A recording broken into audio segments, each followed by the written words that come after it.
Hi, good afternoon. Please, I can't hear anything.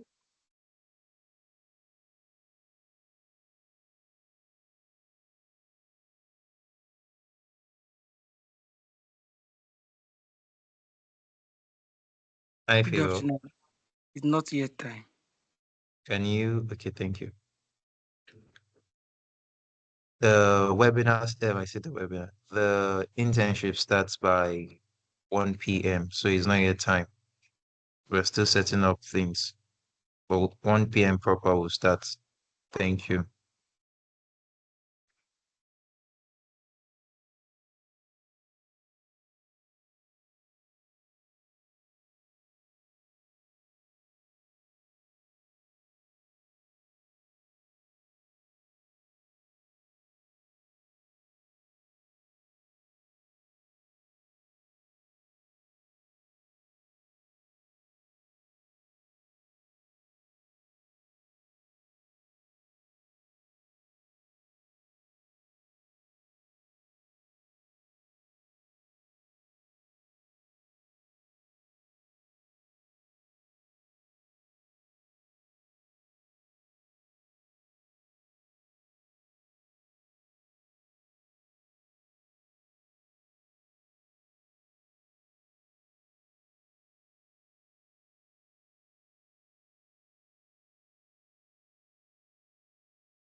was Marietta Fish, or gosh, Marietta's not going to be here for this wedding.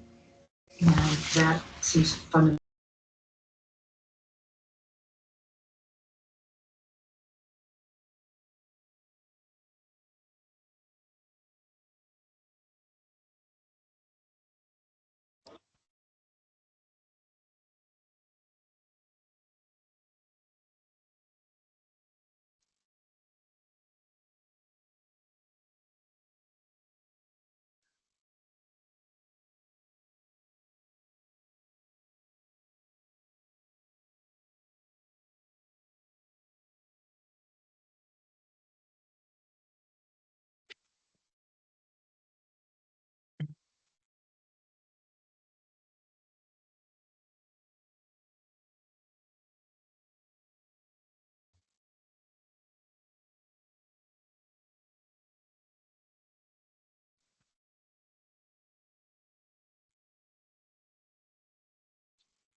Hello, everyone. Good afternoon. Good If afternoon, you sir. can, thank you. Welcome Good to afternoon. today's OVIP session. Good afternoon, sir. Thank you, thank you. It will be Good hosted afternoon. by Barrister Keyanu Oluwa Animashaun. So, if you all will not be offended, if you could kindly give us 5 minutes to allow every other person to join the call, then by 5 minutes after one, we'll proceed on the call proper. Thank you. Alright, sir. No problem.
Ṣé èsì ọmọ àkáǹtì transfer to yóò wọlé sí yóò wọlé ní sí. Ìgbà transfer owó sùkúù o. Kíláàsì àwọn ọmọ méjì.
Good afternoon, everyone.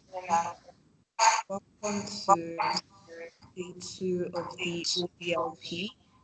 And my name is Peculiar Day, and I'll be your moderator for today. So, for everyone that was around yesterday, I'll just be asking a few questions. Let's just have a recap of yesterday's session on corporate governance. So if anyone wants to share, or I'll go ahead to call names for people to share what they learned from yesterday. Okay, Mercy Umba Chidiebere, you can unmute yourself and share in just very few seconds. All right, good afternoon. So my name is University of Nigeria, and one of the things I learned yesterday was the Please, if you're not speaking, can you mute your mic? Thank you. Okay, can you hear me? Oluchi Uche, please, can you mute your mic? Thank you very much. You can continue. Thank you. Okay, one of the very exciting things I learned yesterday was the core principles of corporate governance. Okay, first of all, we had a course outline that was sent to us, of corporate governance, learned on the theories and then stakeholders in corporate governance. And then the things we learned were roles and responsibilities of secretaries and directors in governance. And one very key thing we learned under principles, or will I say the theories of governance, there are basically 4 theories: the theory of agency, transaction cost, stakeholder theory, and the stewardship theory. And basically 2 very opposing theories were the agency theory and the stakeholder theory. And the one very striking part of the theories is the stakeholder theory, where companies or corporate institutions are supposed to be accountable to their stakeholders. Stakeholders in this context will include employees, customers, the community itself, and whatnot. So very core principles in corporate governance. We saw the principle of accountability, which is very key, and transparency, responsibility, independence, where a company or a corporate body is supposed to act without undue influence. And then we also looked at benefits of corporate governance. Why is it necessary? Why the study? Why the implementation?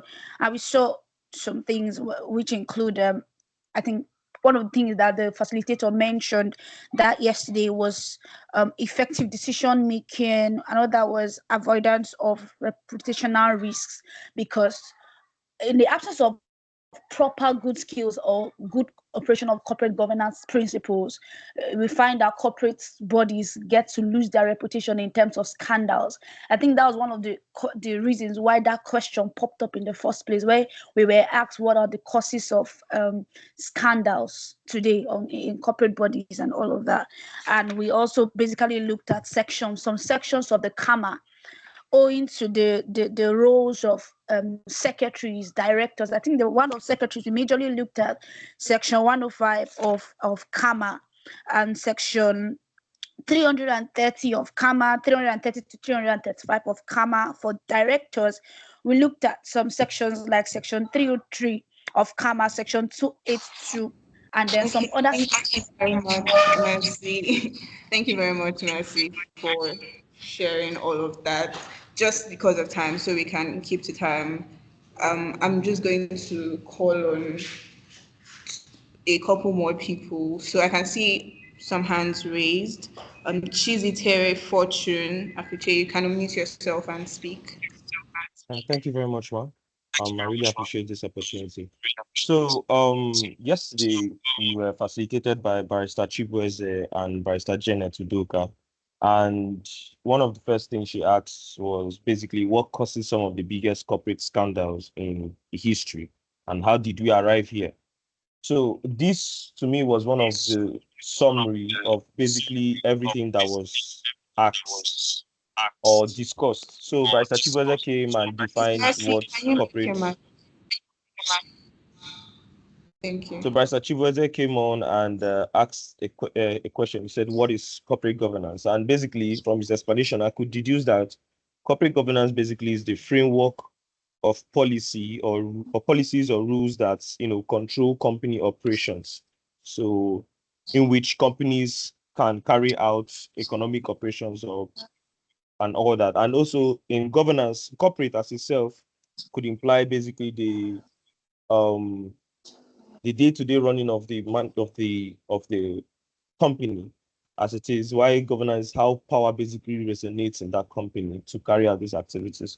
So also we learned about the importance of corporate governance, which include risk management, ethical conduct in organization, shareholders, confidence and transparency, efficiency and control. And we also learned about the theories of corporate governance, which are the agency theory, transaction cost theory, stakeholder theory, and stewardship. In the agency, he was talking about the agent and principal relationship and how the principal are more like the shareholders, why the agents are more like the company managers, which actually took me back to, commercial law, the days of commercial law and the principle of agency relationship. So that was just basically applying here. And also in transactional costs, basically talking about the two ways the organizations are carried out, and it is associated with, the economic actions of the company carrying out all these, which have internal productions and external productions. Then he spoke about stakeholder theory, stewardship theory, but we went down to the 4 principles of corporate governance, which were accountability, transparency, responsibility, and independence, which he spoke about independence as being more of the decision making without any influence of external influence. And I would want to run it down by talking about certain stakeholders in corporate governance. He mentioned the stakeholders were the regulators, which include government bodies or agencies that enforce the rules or guidelines for corporate entities to comply with. This is where we have the Securities and Exchange Commission and the Corporate Affairs Commission. We have the investors, which are the individuals that provide capital to the company in exchange for equity, which there are 2 types. We have shareholders and we have institutional investors. Then we have the customers, we also have the community, and we have the employees. So let me just stop here so that another person can also continue. Thank you very much. Thank you very much. Thank you very much. That was a good one. Next up, we would have Wemi Moore. Please, you can unmute yourself and speak. Good afternoon, everybody. I'm Wemi Moore, Annie Oloke, and I would like to, since we've had a very good breakdown from everybody else, I would like to just pick up from some of the questions that were asked and how we can apply corporate governance in general as law students, as lawyers, and whatever stage we find ourselves in. So there's one thing I learned from yesterday was the importance of corporate governance and how we have the relationship between shareholders, directors, and different members of a company. So shareholders, we have yesterday we learned there were different types of shareholders and directors, and then we learned that they basically give their trust to the directors to run the company. So shareholders give their money to directors. However, directors can actually siphon the money, or in case, like they said, scandals can happen, fraud can happen. So in just a simple way, just for people that went in the last meeting, it's corporate governance is the balance between it. How can shareholders keep their money safe? How can directors also be safe? How can employees? There was a certain bit that said that stakeholders even include customers as well. So it's keeping everybody safe. It's making sure that there's a balance between the customers, there's a balance between the shareholders, there's a balance between the board of directors, to make sure that there's no fraud going on. And I think someone even gave an example of Exxon in America. And there was also, I remember there was something that was mentioned about keeping insider secrets. Sometimes some directors can actually share insider secrets to profit themselves personally. We talked about the fiduciary duties, duty of care. What, as a director, you can't have business that you use the company to make business for yourself. Let's say you have a particular land and you want to sell the land to the company itself. You have to disclose it. There's certain procedures that must be done in front of the board. You have to disclose that, okay, this is my land, this is how much I'm making from it, this is the reasonable sense. And we learned a lot about company secretaries and how it's compulsory now for public companies to have secretaries. That means as an incoming lawyer, taking exams like ICSAN, and we also learned that as a lawyer, you can actually be a company secretary without taking ICSAN. But having qualification like ICSAN, now we know that it's compulsory, that public company public companies must have company secretaries. Looking into new lines that, okay, I'm a lawyer, I can actually become a company secretary, because I learned that in corporate governance from Omaplex session. So yeah, that's just where I want to stop. And for anybody that wasn't there, thank you very much.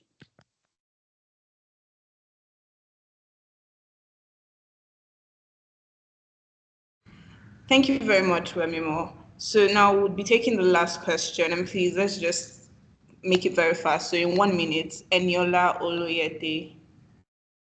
You see, it's because they can pronounce Yoruba name. A Kwebo person cannot speak. All right, so thank you very much. Everybody, So not let to, me put it down. good afternoon, everybody. My name is Oloyede Eniola, and I'm a student of the University of Lagos. So I would not want to bore everybody with repetition of what everybody has said. Everybody has spoken extensively well, but the area that struck me the most that I would love to share is the whole essence of corporate governance, and how corporate governance just ensures that everybody, the stakeholders, everybody has the best interest of that particular company at hand. And everything relates to the question that was really asked, that what causes the biggest scandals, and how corporate governance ensures the daily structure, the daily organization. We learned that from the importance, that's risk management, ethical conduct, down to the code of ethics, which is respect, integrity, fidelity, and kindness. And what struck me the most, or what I was able to take home, is that if companies could follow the regulations as stated in CAMA, all the statutes and everything, it's going to ensure that the company produces the best output, because these regulations have been followed. Like the last speaker said, all stakeholders, the regulators, investors, customers, community, and even the employees can be safe and be sure that nobody is having conflict of interest. Like was said, I think that was the last thing that was touched in the unethical standards, where we talked about the likes of insider trading, the financial abuse, and even conflict of interest. And so preventing all these things will just make sure that following the standard and the structure of corporate governance ensures that all this does not happen, and the interest of the company. Thank you. Thank you. Thank you very much for the recap. And we'll be moving on to today's session, which will be on dispute resolution. And to speak for today's session, we have with us Barrister Iyanolu Animation. Please, a round of applause in the chat. Okay, so yeah, so if you have any questions in the course of this session, you can put it in the Q&A, please, not the chat box, the Q&A. And if for any reason you want to speak, please raise your hand, and if at his discretion he chooses to call you, then you can unmute yourself and speak. But for the entirety of the session, please let's all be muted. Thank you very much. All right, thank you. Thank you.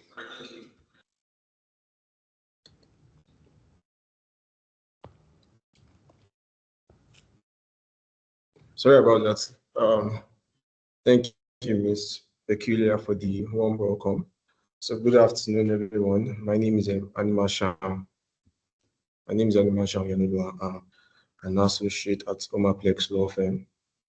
And it's a great delight and honor to be here this afternoon to share some insight on dispute resolution. So I to be honest, I actually want to be as warm as possible. I want you to see this as like a town hall meeting where we all gather together, in circles, and we try to gist about something. Because I believe that entertainment can be a good form of education. How many of you watched probably comedies in the past and you can still recall the exact same line, or you sing songs and you can still recall the exact same line? You understand? So there's a way an entertaining presentation can make an information stick faster to you. And that's why I want this to be as lively as possible. We have about 2 hours plus. I wonder how what do I want to say to bright minds like you in 2 hours, but I believe that there are so many things to learn from dispute resolution. Yesterday they talked about corporate governance. let me ask you, just probably send to your chat, just type on the chat box. How many of you want to do litigation? How many of you want to go to court? You want to be a litigation lawyer, or you want to go into ADR, contrary to being a corporate lawyer? You prefer litigation. May I get responses? For those of you that want to, can we please? So can we get that? How many people want? Okay. Someone says I want to be both. Okay. Somebody wants to be corporate and litigation. Wow, you're a mighty man, a mighty woman. I want to venture into litigation. Okay. Litigation. Okay, both. Okay. Yeah. Let me be very sincere with you. Thank you very much. Thank you. So let me be very sincere with you. I mean, before I got called to the bar, I never wanted to do litigation.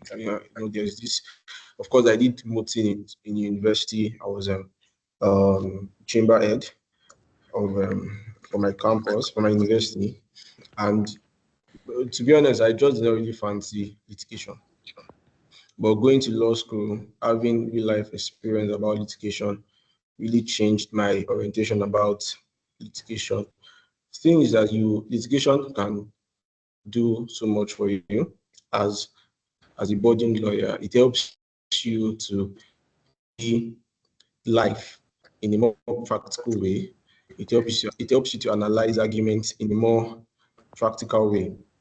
If you spend a couple of years in litigation before you probably move to corporate or work or whatever, there's a level of edge you have. Of course, this is just based on people's experiences. I respect experiences of people. There are people who never actually did litigation and they are doing so well. But if possible, you can, try to corroborate activity. Try to do litigation for a while. Understand how it is, because it helps you become a critical thinker. So that is just on a light one. So we'll be talking about dispute resolution today. And what I'm trying to establish now is that I want us to be very lively as possible. I want us to be very engaging as possible. Ask questions. If there's any question you want to ask, it's probably just Q&A. So Ms. Peculiar is going to go through the questions and probably inform me about any question that you have, and I would answer them. You understand? There are some questions I will answer during the lecture. There are some questions that are reserved to the end of the lecture. We have about 2 hours, right? 2 hours exactly. So let us engage ourselves and have fun before we close for today.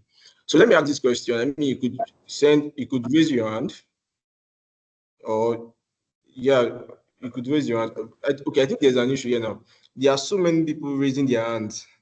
So I don't know, is it possible to like take it down before we comment? Because I would ask some questions and I would want to know those who are raising their hands so that I can, ask questions and know what to call.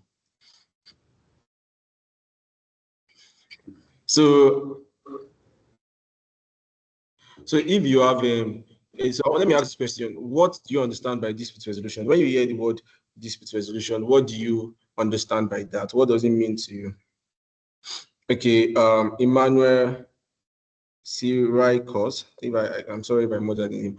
Emmanuel, can you just tell us what you understand by dispute resolution in a statement? What do you understand by dispute resolution? Thank you very much.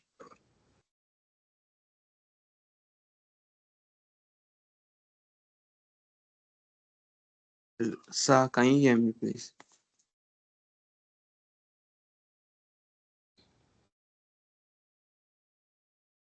So Thank is you. Emmanuel talking?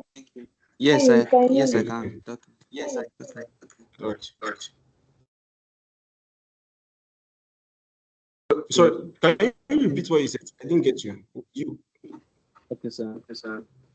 In my opinion, dispute resolution is an alternative method of resolving disputes. That's an alternative to direct court litigation. Simply put. All right. Okay, thank you very much. Mercy Umba, can you also talk to us? All right. Thank you, sir. Can you hear me, sir? Can you hear me, sir? Yes, I'm with you. I can hear you. All right, sir. So this is the process of resolving conflicts, either contractual conflicts, social conflicts, environmental conflicts. So dispute resolution is the process involved in resolving or settling conflicts or disagreements or misunderstandings between persons, organizations, and societies, basically. Thank you, sir.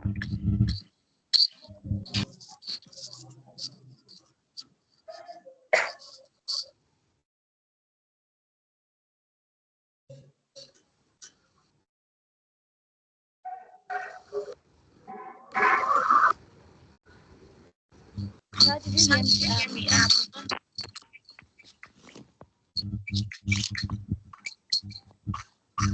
Hello, sir. Please, did anybody hear me? Let me be sure. Yes, we heard you. We heard you, just Yes, that we heard somebody's mic is on. Somebody's mic, I don't know if it's WUCED. The person's mic is on, it's conflicting with your own mic.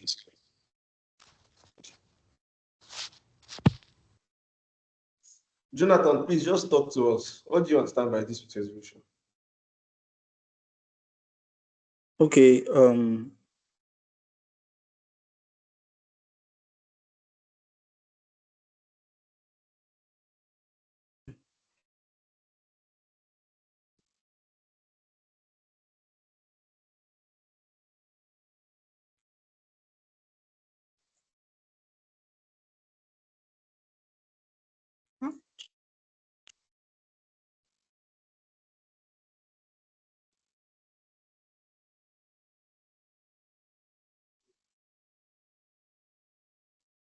Sorry, hello, Raphael, can you just quickly tell us what you understand by dispute resolution?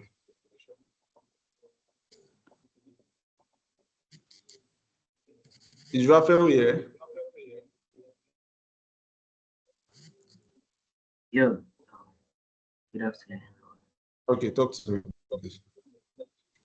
Yes, dispute resolution is simply resolving conflicts between parties. That's basically what I feel dispute resolution is. All right, thank you very much. Thank you so much for that. So let me start now. So by way of introduction, I would love to say that disputes are like inevitable and they are part of our personal lives. Please, can you all mute your mics? Just please do well to mute your mic, please. Just so that we can have a sound learning engagement. Please mute your mic. Just check if your mics are unmuted and try to mute it. You understand? Thank you very much. God bless you. All right, so like I said, disputes are very inevitable. They are part of our personal lives, professional life. It all narrows down to your disagreement with a colleague at work, with a colleague in school, your neighbor, even a family member, probably a close friend, partners.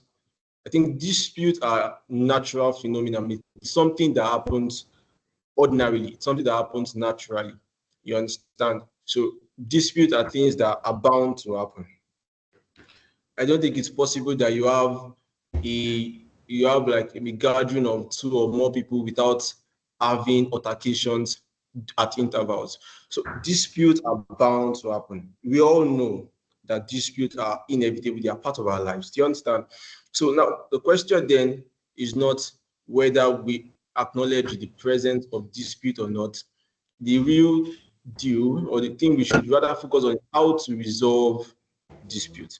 Since we have been able to establish the fact that dispute is a natural occurrence, we have nations, war against nations, you have individuals, disagree with individuals, we have complaints, have issues with their staffs, employers and employee, dispute and all that. So the idea then is, how then can disputes be resolved? So the process of resolving conflicts constructively and respectfully is what we term as dispute resolution. Dispute resolution. So dispute resolution is not just about going to court. Dispute resolution is also about what are the other ways we can venture into in seeing that disputes are being resolved. You understand? Outside of court, before we go to court, what are the medium available or the modes available to ensure that disputes are being resolved? That's the idea of everything we'll be talking about today. So basically, okay, I think someone sent something on. Okay, someone said dispute resolution simply means setting conflict between parties. Exactly. Thank you very much. So, now that we have a clue of what dispute resolution is, I don't think I even need to give any definition to it, because you all have given, erudite explanation to the term dispute resolution, which I commend each and every one of you for that. For those of you that raised your hand and you spoke, for those of you that commented on the chat box, and for those of you whose answers are in your mind, where you are shy to talk about it, I commend you dearly. So thank you very much for your participation. So now let us move to classification of dispute resolution. Now that we've understood that dispute resolution has to do with how parties can resolve conflicts that exist between them, we've established already that dispute arises between employers and employees, dispute arises between a country and another country, a state and its indigents, and so many other things. How then can we, what are the classifications according to the law? What are the ways, major ways that we can settle dispute?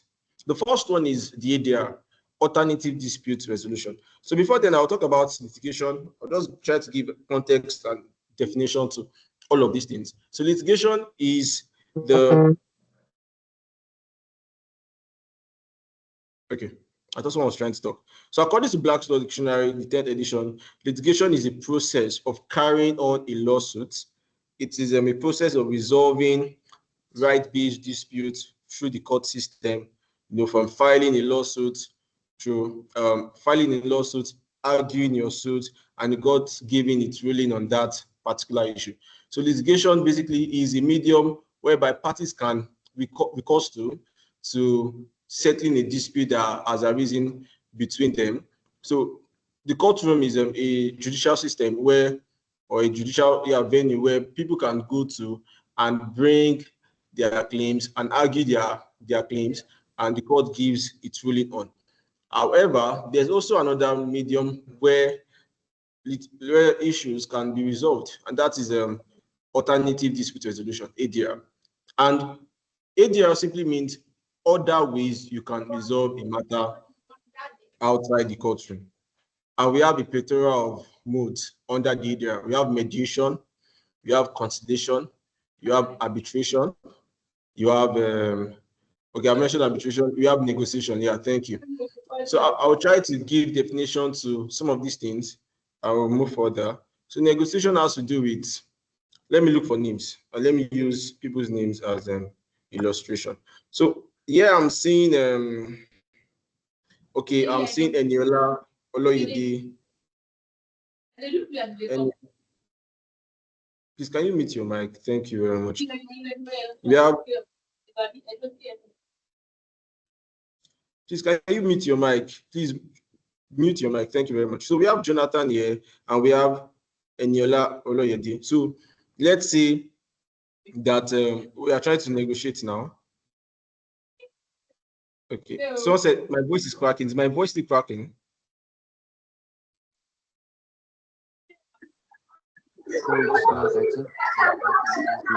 Okay. Thank you.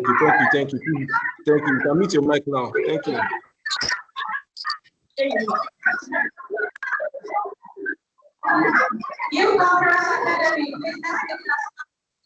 Please, you can mute your mic now.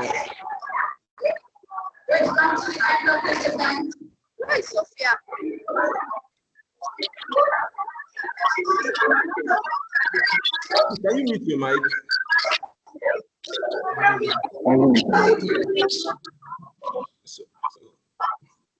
Okay, please, let's just proceed. Thank you very much. Where did I stop? Okay, now I was trying to give an illustration. I said there is an Eniola and there is Jonathan. Now, let us assume now that both of them are they entered into a contract. So Eniola is meant to supply some goods to Jonathan, and probably there was a time frame to the supply. Let's go.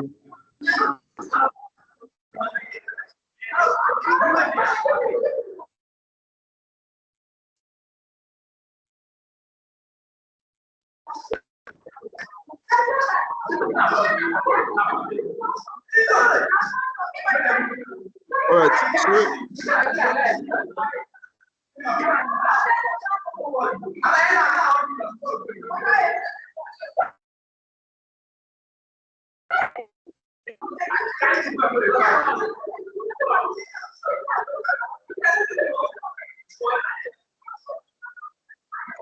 please, can you mute your mics?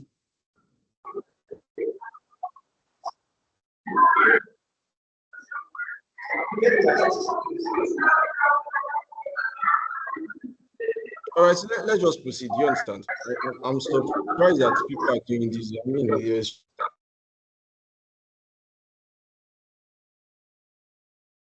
There should be decorum here. Thank you very much. Please let's maintain decorum. You understand, for pleasant learning atmosphere. All right, so we have Eniola Oloyede, then we have Jonathan. Let's assume now that they both entered into a contract. They entered into a contract. Eniola is supposed to supply, maybe, let me use spare parts. They're supposed to supply spare parts to Jonathan, and Jonathan is meant to pay you. You understand? After you supply, then Eniola could not supply due to certain, situation that she found herself in, and Jonathan is aggrieved by that fact that she could not supply the goods. So instead of going to court, Jonathan sees Eniola as a respectable personality, probably due to self-recognizance and reoccurring competence. He said, okay, we are going to negotiate. Let us sit down to negotiate. So negotiation happens to be when both parties decide to discuss and try to give their own terms, and both parties see how they can agree to those terms and conditions laid down from each side. So Eniola could say, okay, this is what I offer, and Jonathan could say, okay, I'm not going to accept this term, however, this is what I offer. So the essence of negotiation is to see how both parties can win mutually. It's to see how both parties can win, how both parties can, get benefit from that kind of conversation. So negotiation mostly has to do with two parties coming together, not necessarily with a third party. Two parties can come together to discuss on how to settle an issue that exists among them. However, mediation has to do with an involvement of a third party. So mediation, most likely when two people are not cool-headed and they are not ready to have a conversation, there happens to be a third party who just sits and listens. Do you understand? It really does nothing, but it just stands as a mediator. You understand?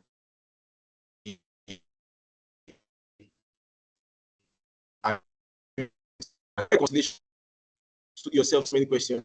What's the difference between conciliation and mediation? The major difference is that conciliation has to do with the presence of a conciliator who suggests solutions to parties.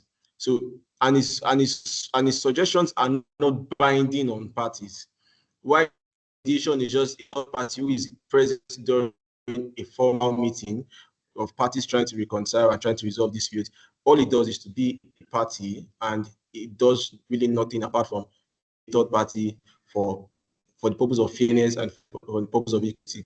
While a conciliator raises suggestions as party can resolve issue. However, arbitration is more formal, because in arbitration we have the presence of an arbitrator that can be selected by both parties, or you could have an odd number of arbitrators selected by all of the parties, basically. And at the end of the process, the arbitrator gives an award. The award there is tantamount to a judgment in the regular court. The award is binding on both parties, and that award can even be enforced in the regular court. So these are the various classifications of alternative dispute resolution that we have. So, I mean, I'm saying this to you now because very soon you become lawyers. Some of you are lawyers, some of you are probably in your final year, some of you are in law school, some of you are waiting your call. When dispute arise, I think it's right that you understand that your first place of recourse should not always be court. And because there are so many reasons why you would advise your clients on choosing ADR before going to litigation. I mean, party relationship. The idea now is that if you go to court, most of there's something they say in Yoruba language. I'm not going to speak Yoruba because out of respect for those who don't understand, but I'm just going to rephrase it into English. You don't come back from court. You don't go to court and return to be friends. You understand? I mean, it's just the literal interpretation of that Yoruba adage. You don't go to court and return to become friends. So there is something what are the factors that should encourage parties to resort to ADR? So number one, it could be party relationship. Sometimes you have to look at what you stand to lose. For example, now you could have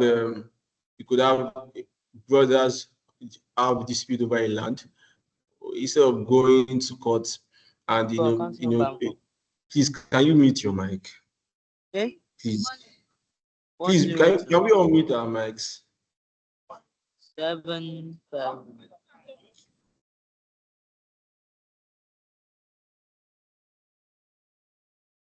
All right, thank you very much. So, okay, where did I even stop, Seth? Okay, yeah. Okay, yeah, thank you very much. So we have people, you don't, I was talking about like two brothers going to court, you understand? And now the idea now is that you could lose that relationship as a result of litigation. Do you understand? So as a lawyer, as a good lawyer, a good lawyer should, a good lawyer by how you can resolve issues even by not going to court. I can tell you for a fact. You're a good lawyer if you can resolve issues before court. I know it's not always the case. There are matters that go down to the root of the matter, and there are no other ways to resolve it apart from court. However, it is very important and fundamental that you exhaust internal remedy as a good lawyer. So a lawyer, somebody comes to meet you and now say, this person duped me, and your next is, let's go to court. Sometimes you look at the disadvantage of litigation, even as much as there's an advantageous perspective to litigation. However, you look at the time, you look at the cost, you look at what you stand to lose, and you ask your clients, are you sure you are ready to go on this journey?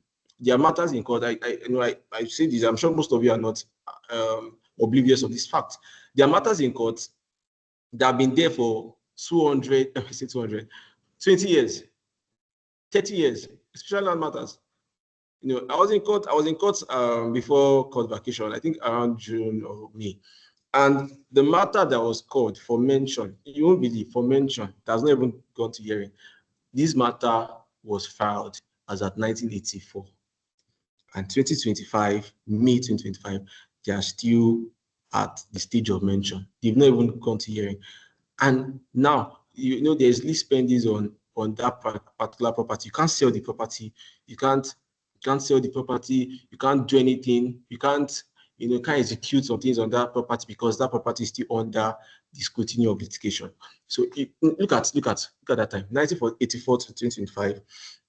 And probably there was a lawyer who thought, oh, let's just go to court. We are going to resolve the issue. And that was 1984. And this is 2025, and the issue has not been resolved. So a good lawyer knows how to resolve a matter without going to court.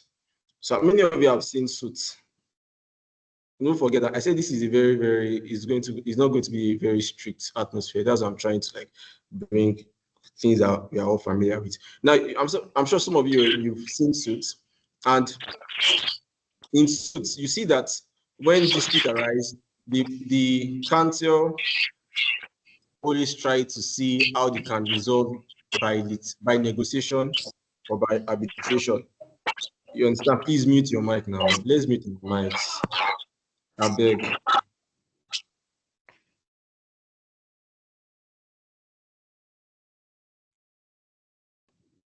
Thank you very much. So, okay, someone said I work at a law firm currently and I can attest to what you are saying. Yes, you see, I think the question be to those who have not. Okay, who has? I mean, the question is, you're a lawyer, you've not seen suits. Are you sure you're a lawyer or a law student? Just joking seriously though. But if you're a law student, I would advise you to see movies on. I think there is Lincoln Lawyers, there is Suits, and I think there's a USA version now. Is it US or UK version? I think USA version is there's a new version of Suits now. Watch it. There's a way how to get away with murder. Thank you. So many movies like that would, brighten your horizon as to, litigation and all that. I think I started getting interested in law, in litigation, law generally after seeing Suits. So for those of you that they are looking forward to watch this summer. I think that summer has ended already, but the summer is still have some days left. Try to. I think some people are posting some movie titles here. Just try to copy them and watch them. It's just a form of education. So let's go back. So the first thing, why should people resort to ADR? The first thing you need to pay attention to is party relationship. Sometimes confidentiality and privacy. You cannot. There's another saying that they do. Yeah, there's another saying that you don't wash your dirty linen outside, your dirty clothes. Don't wash it outside. There are things that that should be addressed internally, and the idea of litigation is the idea of trial is that it has to be public most of the times. Trial is public. So imagine how many of you have been to court and you see husband and wife say, this man does not do this, does not pay money, he does not do this one, he does not do that one. And the man says, no, it's not, that's not true, you're lying. And so many funny stuff like that in court. And you sit down watching, a man and a woman try to I know there are matters that needs to be addressed in court. I'm not trying to water down people's experiences and why they choose to go to court. However, if matters can be resolved without going to court, or just sometimes client confidentiality. Are you sure you are willing to risk your reputation and all this just by going to court? If it's possible to resolve via arbitration. Arbitration is also it's also a quasi-judicial system. It's a quasi-judicial system. It's also like a court proceeding, just like it's not so rigid and so bureaucratic like the regular court system. So sometimes they employ your clients to go to arbitration and all that. I think another thing I would say that would be the reason why you should advise your client to resort to ATR is probably the stake. You understand? Sometimes the monetary implication, the cost. Sometimes the length of the dispute needs to be considered. Do you understand? So I think we've been able to discuss ADR basically. So let's move to litigation. I think this is all I will talk about on ADR because my field is litigation, and that's I think when they talk about dispute resolution, the focus is always on litigation, not ADR. But I think with this, I've been able to expatiate substantially why ADR is very important and paramount. So without much ado, let us move forward to litigation. Basically, you know that litigation has to do with going to court, and they do say that a city that is without. Okay. I just back. Please, can we meet our mics, please? Been born for. The enter school now. Okay. I don't even. This man just don't see this guy.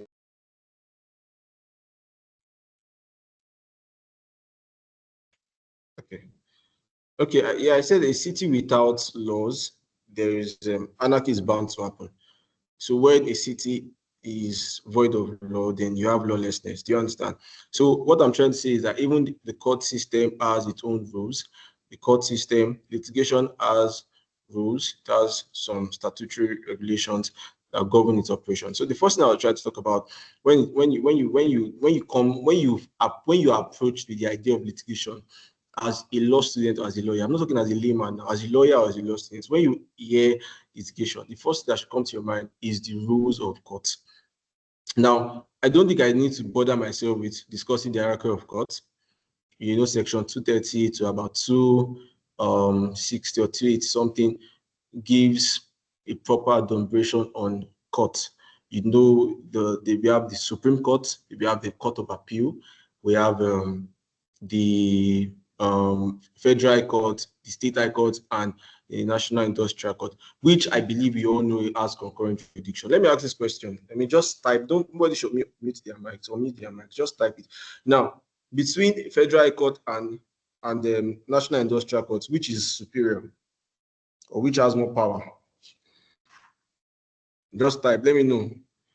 So if you have Federal High Court, you have Supreme, you have Federal High Court, you have National Industrial Court. To you, which one is superior?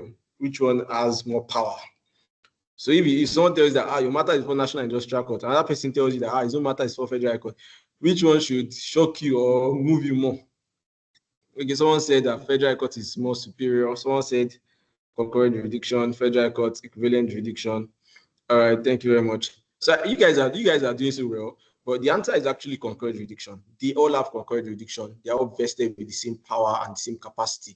Now, I'm not saying power as to subject matter. Of course, there are peculiar subject matters, and I'm going to discuss that also. But when you talk about hierarchy of courts, you're actually talking about the court with most power, the court with most power, basically. So we know that the apex court in Nigeria is the Supreme Court of Nigeria. So when you talk about the first and the apex court system we have in Nigeria, that is the Supreme Court. Then following the Supreme Court is the Court of Appeal. You understand? Court of Appeal. After the Court of Appeal, then we have about 4 or 5 courts that maintain the same stance. So let me just have a mental picture of this. Just like a tree now. In the top of the tree, you have Supreme Court, and there's an arrow going down. Then you have the Court of Appeal. Then there's an arrow going down, but this arrow going down splits into 5 different branches. So one, we have the Federal High Court. The second, we have State High Court. The third, we have National Industrial Court. The fourth, you have Customary Court of Appeal. And the fifth, you have Sharia Court of Appeal.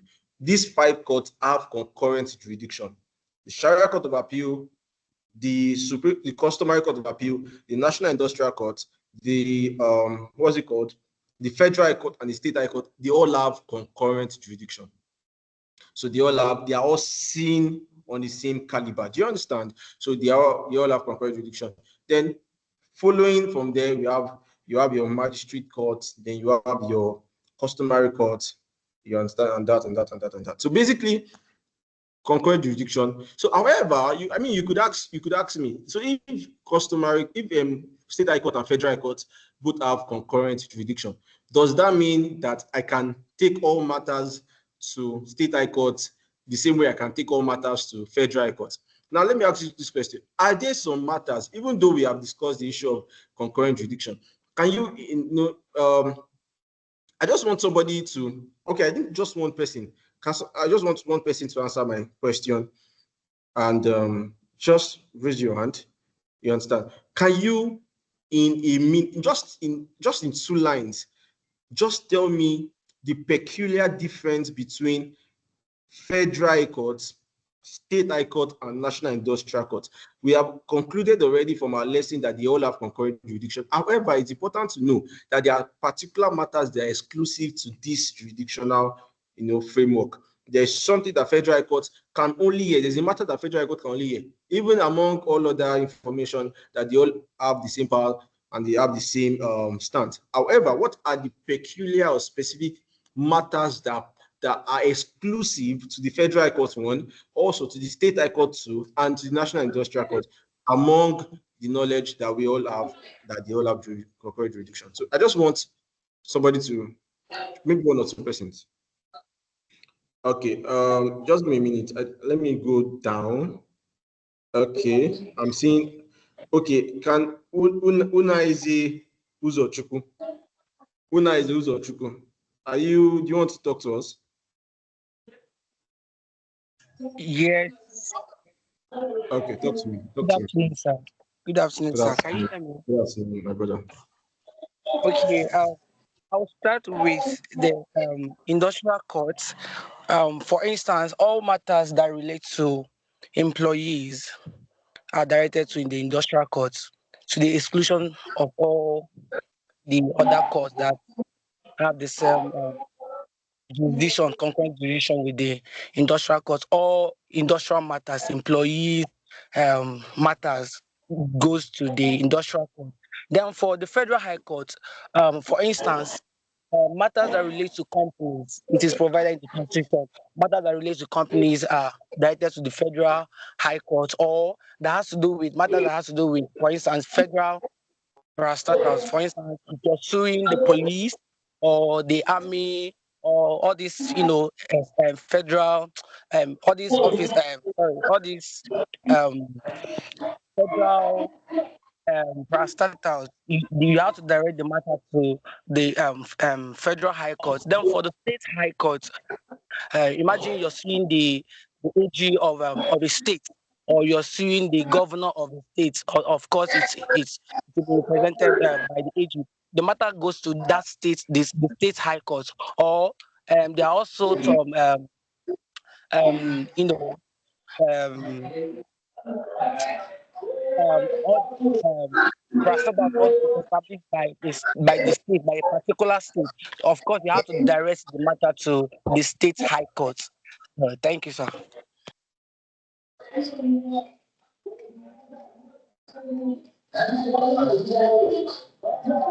Right, thank you very much. You can mute your mic. Please mute your mic. Mute your mic. I'm seeing. Please mute your mic. Oh. Thank you. So so some people have sent the answers here, and yeah, you actually gave a very solid. You gave a very solid answer. I thank you for that. Yeah, someone said. I'm trying to go to the chat box now. Someone said. Deborah said federal high court has to do with the exclusive legislative list, while state high court has to do concurrent list, and NICN has to do with legal matters. Yes, that's correct. Then Yemi said state high court has unlimited jurisdiction, but they are precluded from hearing matters pertaining to the exclusive list. Federal high court has limited jurisdiction pertaining to. I think you should use the word exclusive jurisdiction pertaining to exclusive list. Yes. Then Alim said employers matter. Federal high court for okay. So basically, I think the idea that I want you to be aware of is that when it comes to the issue of, and so many other points that for want of time, I would have probably recited them. John made the brilliant submission. Queen, brilliant submission. Jacob, Mercy,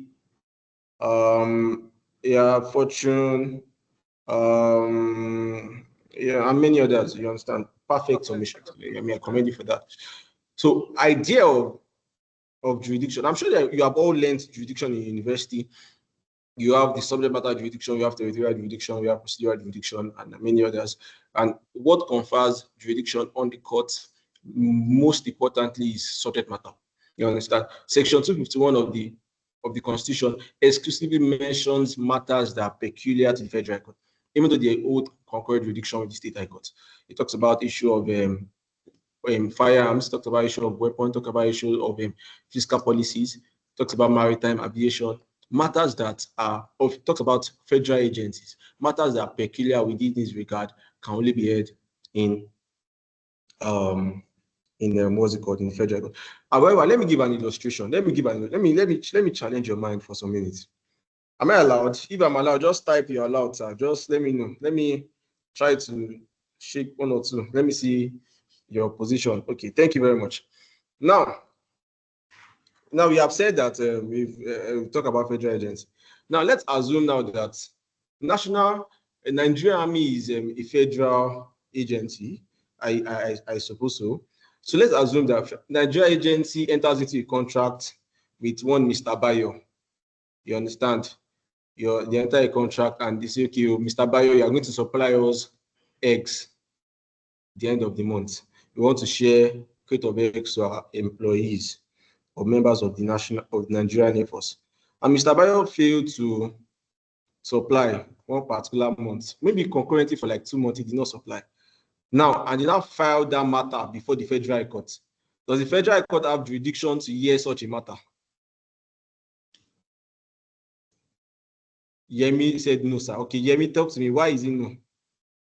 Why is your answer no? Okay, Godwin said that Federal High Court. Okay, hold on. We have two people now. Yemi said no. Godwin said Federal High Court has jurisdiction. Okay, so I just want to hear Godwin and Yemi. So Yemi, just talk to me. Let me know why your position is that. Then Godwin, you give your answer after that.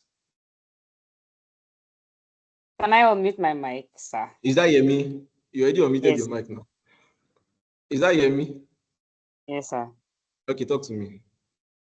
Okay, so the contract between Mr. Bayo and the Nigerian Army is not it's not of a nature that relates or pertains to the exclusive list, because the contract is a private matter per se, because it's not a matter pertaining to ammunition, defense. It does not relate to defense. It does not relate to ammunition importation. It does not even relate to the welfare of the defense agency of Nigeria. Is not that relates to the exclusive list. What relates? But is Air Force not a federal agency? They are federal agencies, but their welfare is not. Ordinarily, a federal agency is not to go to federal courts.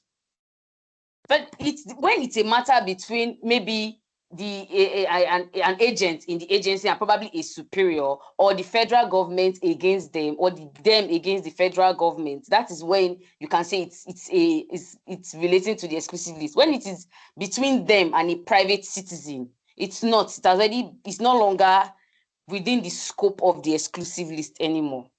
Because okay, now let me ask you a question. Now you've mentioned that. Let me ask you a question.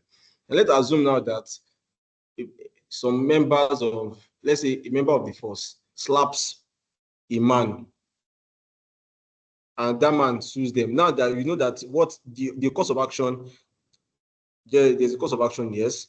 Now, but the course of action is between an individual and a federal agency. Does that still fall under exclusive list? That is. No, it doesn't fall under. It doesn't fall under. Okay. Because it's not a matter of defense. It's not a matter of defense. It's not a matter of arms, ammunition, the importation or exportation. It's not. I don't know how to articulate what I want to say. I get you. Thank you very much. Thank you. Yemi, you did so well. Thank you very much. Let me hear from Godwin. Godwin said that Federal High Court has jurisdiction. Can you talk to me, Godwin, right? Talk to me in a minute. Just let me know what your own position is. Good afternoon, sir. Good afternoon, sir. Yeah, good afternoon. My own opinion, humble opinion, is that to the best of my knowledge, it's a humble opinion. Sir? I say, are you sure it's a humble opinion? I'm joking. Yes. Okay. So, to the best of my knowledge, according to Section 251 of the Constitution of the Federal Republic of Nigeria, it actually provides that once there is a matter between concerning the federal government or its agencies, against a person or a private individual, it falls under the exclusive jurisdiction of the Federal High Court. So from the scenario you just painted about a federal agency giving employment to or contracting a private individual to work for them, and then maybe there was a misconception between the agency and the individual, I think it should fall under the exclusive jurisdiction of the Federal High Court because it has already been provided. Let me ask you a question. Let me ask you a question. All right. Is it the primary duty of National of Nigeria Air Force to buy eggs or to sell egg?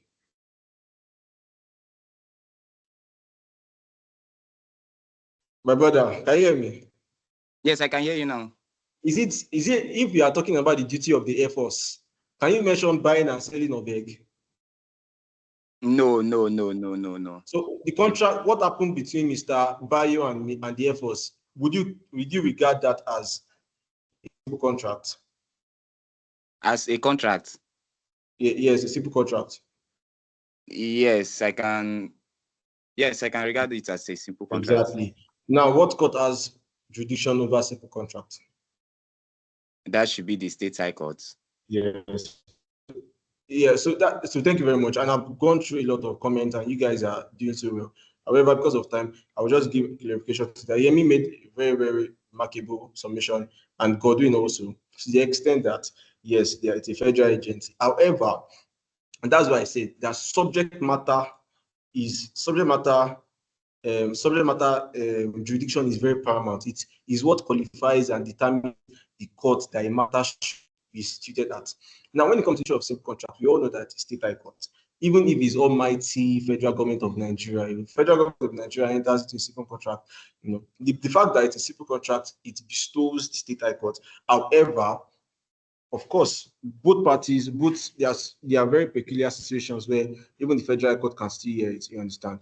But when it has to do with a federal agency stepping out of his statutory duty to engage in a contract that is out of his statutory covering, out of his statutory duty, that means it can no longer fall under the issue of exclusive list or not.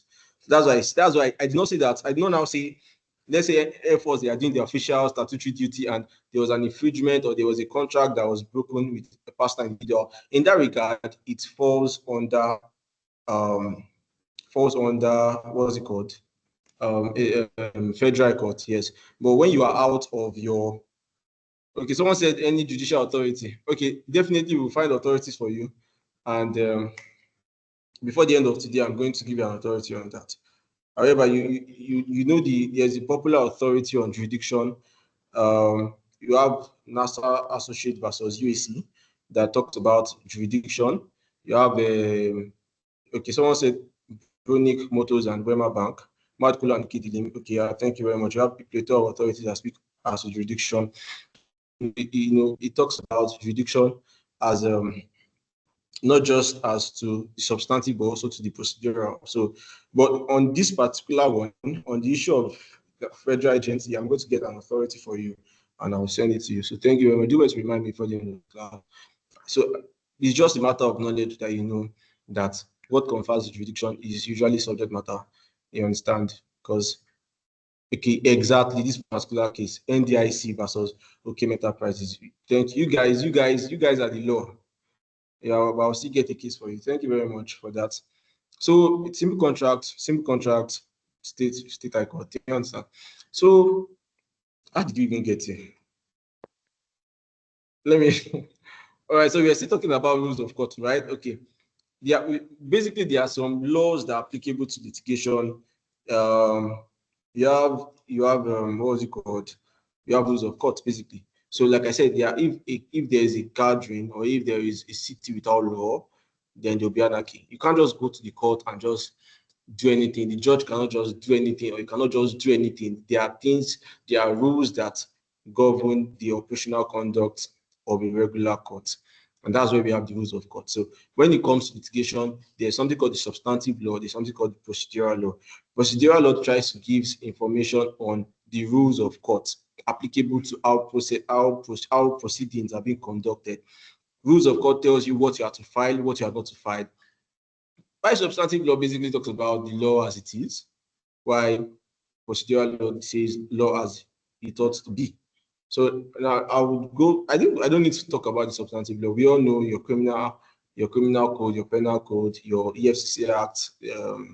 In so many acts and laws that we have, they are substantive. You understand? However, I'm talking about when you talk about procedural laws, you're talking about how proceedings ought to be conducted. So we have for the Court of Appeal, we have the Court of Appeal rules. For the High Court of different states, in Abuja, we have the High Court. We have High Court Civil Procedural Rules of 2025. We have High Court of Civil Procedure Rules 2019 for Lagos State. We have High Court Civil Procedure Rules of Rivers State 2023. And I think most states have their own rules of court for the High Court.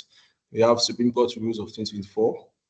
You understand? I worked on an article on, I think last year, talking about the development, the new development that came by virtue of the new rule of Supreme Court. Probably I could share the link so you could read on that. So, all right, thank you very much. So yeah, so we have the rules of court basically, and you have the rules of court. So what else? We have status creating courts. We have the Court of Appeal Act and so many other things. You have judicial precedent. You have practice direction. These are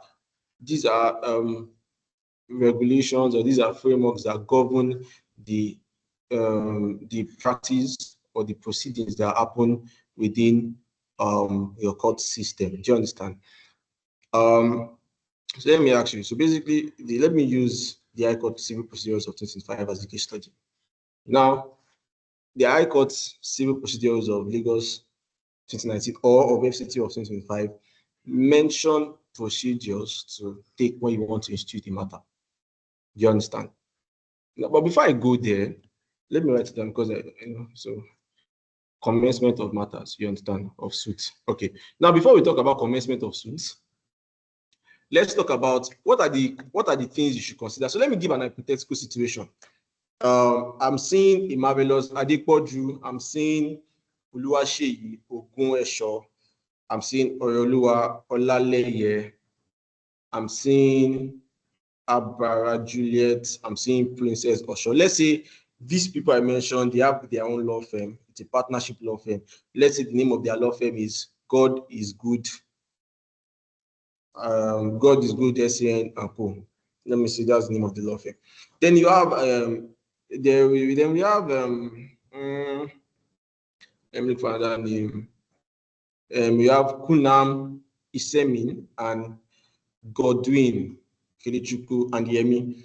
So these people are family brothers and they want to institute a matter. And they come to your law firm and they say, lawyer, something happened to this person did this to me, this person stole my money, this person did that, this person did this person did that to me.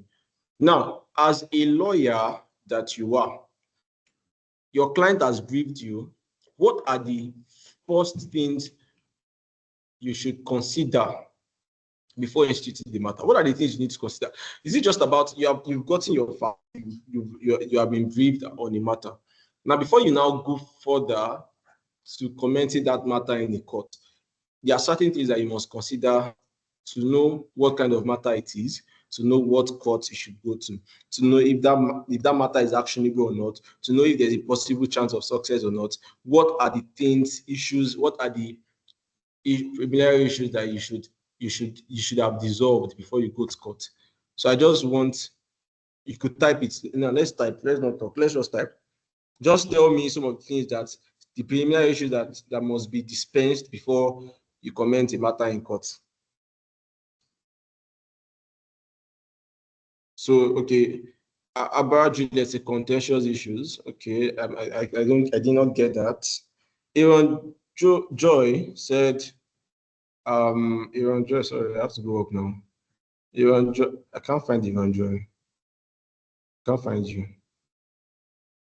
Okay, you said determine whether it is civil or criminal. Okay, yes, that's correct. There's someone said, Favor said, Favor, I immediately said pre-action notice. Obafemi Fato said local standard. Victor said statute of limitation. Jonathan said evidence gathering. Zainab said course of action. Someone said jurisdiction of court. That's John Adelabu. Someone said statute bar. Subject matter jurisdiction, local standard, relief course of action. Yeah. Yes. Thank you very much. So I'll stop there. But you guys have mentioned mostly all of them. So now, going by that hypothetical scenario I painted to you, somebody comes to you and tells you that something happened. Okay, let me give this hypothetical scenario now. All right, so let's say I already said Kunam Isemi is also is a client that goes to the law firm of God is Good and Co. And he says, okay, lawyer, good morning. My name is Kunam. I entered into a contract with, let me say, Dangote Refinery, or let me say Dangote PLC. And Dangote, the contract basically is for them to supply me with crude oil, or supply me with refined oil rather. And I'm into oil and gas. They're supposed to supply me every month and all that, but they failed to supply. I want you to sue them. It's okay, yeah, there's a contract that we signed. We have a contract. There's a contract that we signed. Yes, even though we signed the contract, I just want to sue them. I want to take them to court. I want them to pay through their nose. As a good lawyer, this particular situation, what's the first thing that you should do? What are the questions, initial questions you need to ask Mr. Kunam Isemi from the illustration I just gave to you now? I'm not talking generally, I'm talking about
okay, can you all hear me now?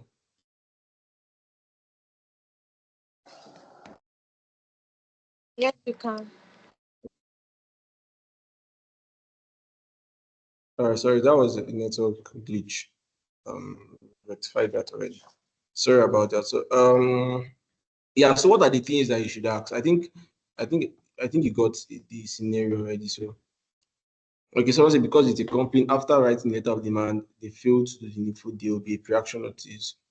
So this is the first message I'm seeing now. So if you could resend the things you sent earlier, because what I'm seeing now is what Fortune said first. That's because it's a complaint. So after writing the letter of demand, okay. Okay, yeah, but there's something I'm expecting you to say.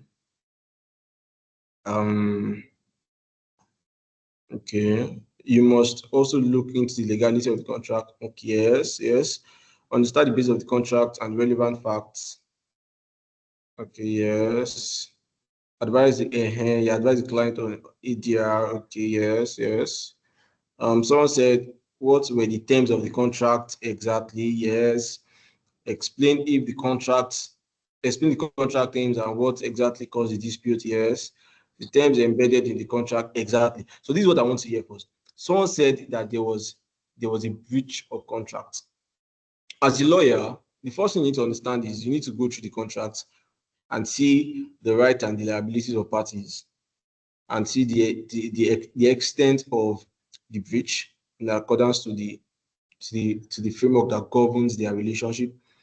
However, you also need to look at if there is an arbitration clause, because if there is one of the preliminary issues you discuss before you commit an action is condition precedent. You understand, and that is also similar to exhausting internal remedies. So, if a contract that exists between two people says that if there is any dispute, the first line of recourse should be arbitration before going to court. If as a lawyer, despite that clear provision of that contract, you still go to court, it could be that matter may not be ripe because you've not exhausted internal remedy. The idea of the arbitration clause is to create an opportunity for parties to resolve amicably before escalating to court. So you need to go through that. So basically, some of the preliminary issues someone said most big companies don't really go to court, and as such, any dispute that arises in any contract, a mode of resolving them is placed in the contract. Exactly. Yeah. So some of the contract, sometimes people just sign contracts, so they don't even know what is there. So you need to look at someone said you need to examine the clauses and the obligations. Exactly. Now let's go back to what we were saying. So what are the preliminary issues? We've talked about local standard. Local standard has to do with legal standing of a party bringing a matter. We talked about statute of limitation. That Section 3 of the Public Officers Protection Act stipulate that you need to give a public agency 3-month notice before you institute an action against them. You talk about issue of condition precedent. You understand? You talk about exhaustion of internal remedy. You talk about mode of commencement. So let me now go back to mode of commencement. I will still come back. Okay, before we enter mode of commencement, let me ask this question. Can I ask you a question? Let me engage you. Let me engage your mind for like some minutes. Yes, sir, you can. Okay, thank you very much. Now, if NNPC used to be, NNPC used to be, is it Nigeria National Petroleum Corporation? However, it has become Nigeria National Petroleum Company Limited, NNPCL. Now, if I bring an action against NNPC and I wrote Mrs. Adamwa Favor and Mr. Ishim Nkadi versus Nigeria National Petroleum Corporation, what is the effect of that kind of process?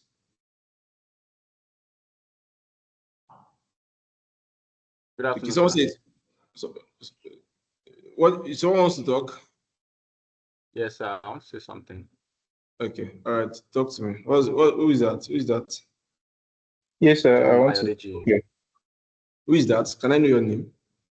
I'm John Ayodeji, sir, from the Ekiti State University. Okay, you're welcome. Can you talk to us? What's the position? All right, sir. The position of law in this instance is that when it comes to a mistake or a misspelling of name, is that it will not totally affect the subject matter of the case unless, let me say, unless it goes down to a misappropriation of justice. Okay. Okay. Thank you very much. That's my take on the matter, sir. Yes, sir. Okay. Yeah. Thank you. All right. So there's something called misnomer. Misnomer, MISNOMER. It means probably a wrong name when you try to bring a party to a suit and you use the wrong name. Although misnomer is it's not a fundamental defect. Is not a fundamental defect. So if it's not a fundamental defect, the court can redirect parties to refile and to redraft and refile, so it can contain. You understand? But when it has to do when it becomes a fundamental defect, the court can strike it out and ask parties to. Sorry, the first thing I said is that if it's a fundamental defect, if it's just a misnomer or just a change of name, the court can ask to regularize your process. That means regularize means effect the necessary change. But if it's a fundamental defect, the court can ask you to strike it out and ask you to refile. However, let me ask you this: what's the difference between striking out and dismissing a suit? What's the difference between striking out a suit and dismissing a suit? Okay, sir. Striking So out. what do I mean by fundamental defect? I will answer you. Just fundamental defect means anything that goes to the root of the matter. It's fundamental. Do you understand? So, for example, now, what I mean fundamental defect is if I say, for example, what's your name now? Your name is Rukewe David. If I say, okay, let me say Rukewe, right? Fortune Akuchi versus Ruth Davidson. That's very fundamental. That is not you. Doesn't even sound. So if I say Rook where DAVI, that could be just in regular misnomer. It's not so fundamental. The court could see that, okay, this is the person you are trying to write, but that's not the person, this person you want, and the name suggests, the way you wrote the name suggests that this is the person. But if you use a different name entirely, it's a different personality. It's not attributable to you because that's not your name. The name is not even close to your name. It's very fundamental. So the court can strike it out. You understand? But I won't tell you the effect of striking out. I want you to answer that question. Thank you very much for that question. Well, what's the difference between striking out and dismissing a suit? When the court strike out a suit, what does it mean? And when the court dismiss a suit, what does it mean? Somebody said, please type your answer. Who wants to talk? Innocent. All right, Is that you? So I want to talk about the question. Who is that? Innocent. Kunam Isemin. Kunam Isemin. Okay, talk to me, Kunam. Because I've been mentioning your name since morning, I will allow you. All right, sir. So the difference between striking out of a case and dismissing a case is that in striking out, the litigant still has an option of refiling the case, whereas in dismissal of a case, you do not have. That case is dead and buried. The only thing that can save the litigant in that situation is to appeal the decision of the court. Yes. So that's the only thing. And then if the decision is being overturned, then you can now proceed with the case. But safe that once the case is dismissed, that is dead. You cannot do anything to it. Exactly. Thank you very much. When the court strikes out a matter, that same court can still entertain that suit. But when the court dismiss a matter, that same court cannot entertain that suit. However, a provision of law is not just. Can someone mute the mic? Someone please mute your mic, please.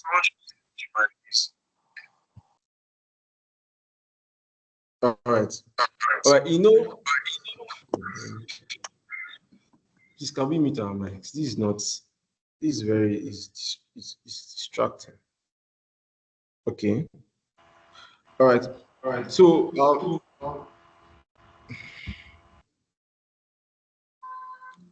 okay.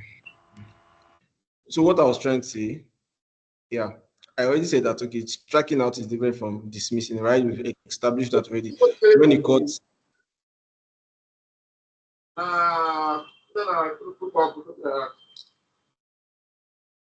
please can we mute our mics? Thank you. So now I already said that striking out means that the court strikes out a matter, yes, and that same court can still hear it. However, dismissing means that the same court that dismissed it cannot entertain that suit anymore. If it's High Court of Lagos State, High Court of Abuja cannot hear that matter. High Court is High Court. You understand? So that means the next thing is to appeal. However, the general provision of law. A provision of law It's not just in its general application, but also in its exception. Do you understand? I'm sure we all know that. Are there instances where a court that dismissed a suit can still hear it again? You know, we've talked about the effect of dismissal. Dismissal means that that same court cannot hear it again. However, are there matters, are there situations where the court that dismissed a suit can still hear it? Can you just type it? Tell me, just type it. In what situations can that happen?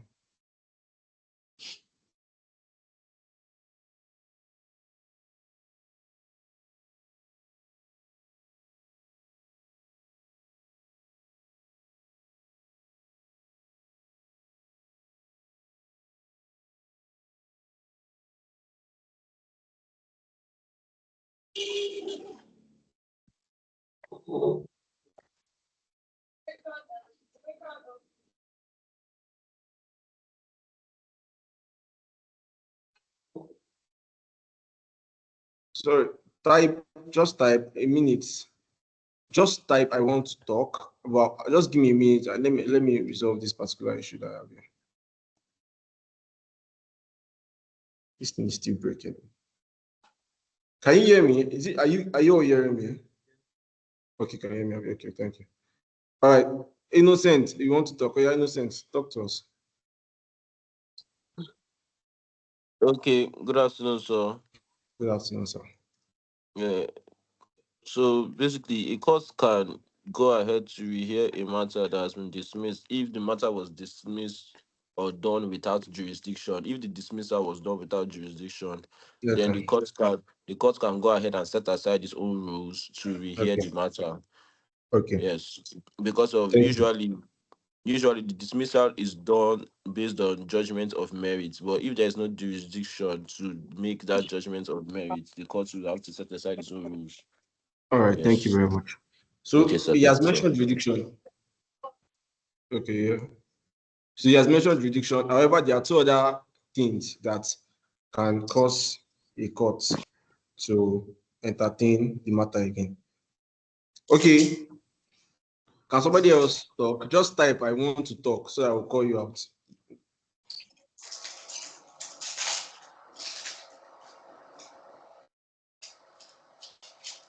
Who wants to talk?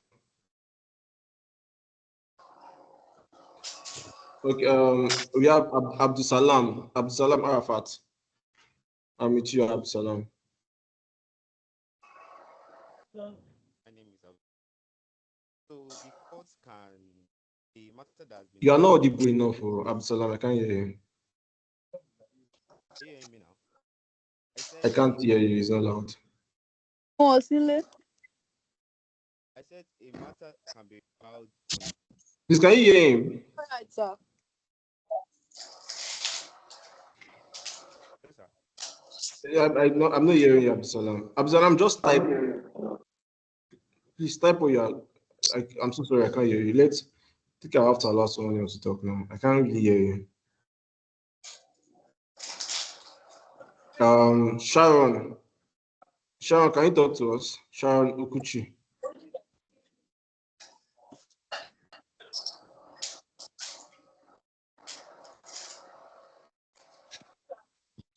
Is Sharon talking? Okay. Okay. Okay, Azubike Jonathan, please talk to us.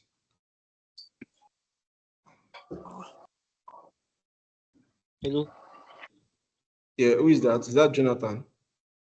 Yes, can you hear me? Yeah, I can hear you. Please talk to me. Yeah, so the question you asked was that why can a court bring back dismissed matters back, right? Yes. When will a court entertain a matter it has dismissed? When can a court entertain a matter it has? So why it was evidence, when there's discovery of new evidence, the courts can entertain a matter, and when there was an error in procedures, formal procedures. Okay, I won't agree to evidence. I won't agree to that.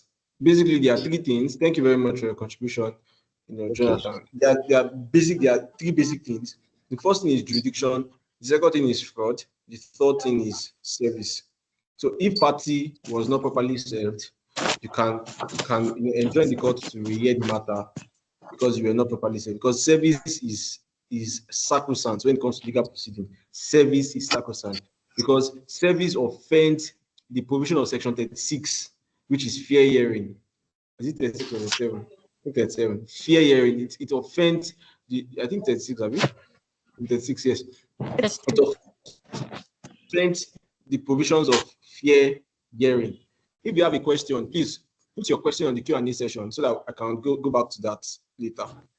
So it offends the provision of Section 36. So it's very important. Fraud, jurisdiction. So if a court does not have jurisdiction, or maybe not just substantial, maybe procedural, or what have you, the court can still entertain the matter and all that. Yeah, so yeah, I think we should proceed. So let's go to commencement of suit. Now, so like I said, I was going to rely on just federal, the High Court basically, because High Court is mostly where adversarial matters are entertained, on a different scale, you understand. Now, the rules of court provides 4 modes of commencement of an action in the High Court. It makes mention of the writ of summons. It makes mention of the writ of summons. It makes mention of originating motion. You can't find the Q&A. Now, if you look at where your chat box is, just beside the chat box, you will see a Q&A. You will see a Q&A there. Please, you can join from there. A Q&A, there's a Q&A. Just type your question there so I can entertain them as soon as we are done. Thank you. So it makes mention of the writ of summon. It makes mention of originating motion. It makes mention of originating summon. It makes mention of petition. Yeah. Thank you very much. Messi Mba means one. We have writ of summon, originating summon, petition, and originating motion. Now, what is writ of summon? Writ of summon, basically, now when you hear the word summon, I'm trying to, for those of you that may not know the idea of commencement of action, I want to explain it as simple as possible so I can understand it. Now, when it comes to commencement of action, you hear writ of summon, you hear originating summon, you hear originating motion. What does it suggest to you? There's something called summon, right? There's something called summon, or there's something called beckoning. So, idea of writ of summon is the court. So, who issues out writ of summon? Yes, we all know that it's the lawyer that drafts the writ of summon. But the idea of summon, even though it's a lawyer that drafts the writ of summon, but the idea of writ of summon is that it's the court that is calling the defendant to come and answer to the claim that has been raised against it. Now, in Lagos, you have 42 days to enter appearance after a writ of summon has been filed. In Abuja, you have 14 days if you are within jurisdiction. You have 30 days if you are outside jurisdiction. So someone simply means, thank you, Adaisi. Someone simply means to call someone notice. Yes. So it's the court that is calling you. So the writ of summon is a way that the court calls the defendant that there is a claim that has been raised against you, and you are to enter appearance and respond to same. So there's a time frame for you to join issues. Yeah, so that's the idea of writ of summon. So writ of summon, however, the rules of court says writ of summon is the most common form of commencement of an action. Yes, it covers matters like simple contracts, torts, somebody, your contract, land matters, just regular disputes that arise between individuals and organizations, basically. However, originating summon, is also a way of summon by the court, but it has to do with interpretation of statutes, of contracts, of wills, and maybe legal instruments. So now let me explain originating summons to you, basically. So if we talked about, during the scenario, we talked about a contract between Mr. Kunam and, let's say, Dangote. Now, If Mr. Kunam is aggrieved by the conduct of Dangote PLC and he wants to bring an action sequel to the contract that exists between them, do you understand? And you seek the court to interpret probably a paragraph of or a clause in the agreement and weigh the actions of Dangote based on the paragraph of that. Can we mute our mics? If you want the court what's it called, to weigh the action of Dangote on a particular clause or paragraph of your contract, you go by way of urgency summon. So when you want the court to interpret a particular provision of a law, a particular paragraph of a law, you want the court to explain a particular document in relation to a conduct that has been done by a party, you go by way of urgency summon. However, let me give this illustration now. Let's say CBN. Now we have the CBN, we have a plethora of rules and regulations that govern the conduct of CBN. But let me not use CBN. Let me use your normal bank. Let me use Polaris Bank. I had an issue with Union Bank some days ago, and let me not go there. So basically, the money that they took, they returned it. So basically, let's say you had, maybe there was a failed transaction or something, and let's say it was Union Bank or Polaris Bank that did that, and you want to bring an action against them. Now you look at what are the laws that govern the conduct or the activity of a commercial bank. You look at, you see the CBN Act, could be, you see the BOFIA Act, could be, you see the Consumer Protection Regulation Act, I think so. It's also a law that governs them. So now, originating someone is, you look at those laws that I've mentioned. Abi, let us say BOVIA Act. You look at the BOVIA Act, or you look at the Finance Act. You look at BOVIA Act and see that, okay, BOVIA Act is the act that governs the operation of financial institution, right? Now, maybe, let me say section something, let's say, just hypothetically speaking now, section 220 of BOVIA Act stipulates that when there is a failed transaction, a commercial, I'm not saying that is what section 20 is saying, I'm just giving an hypothetical situation.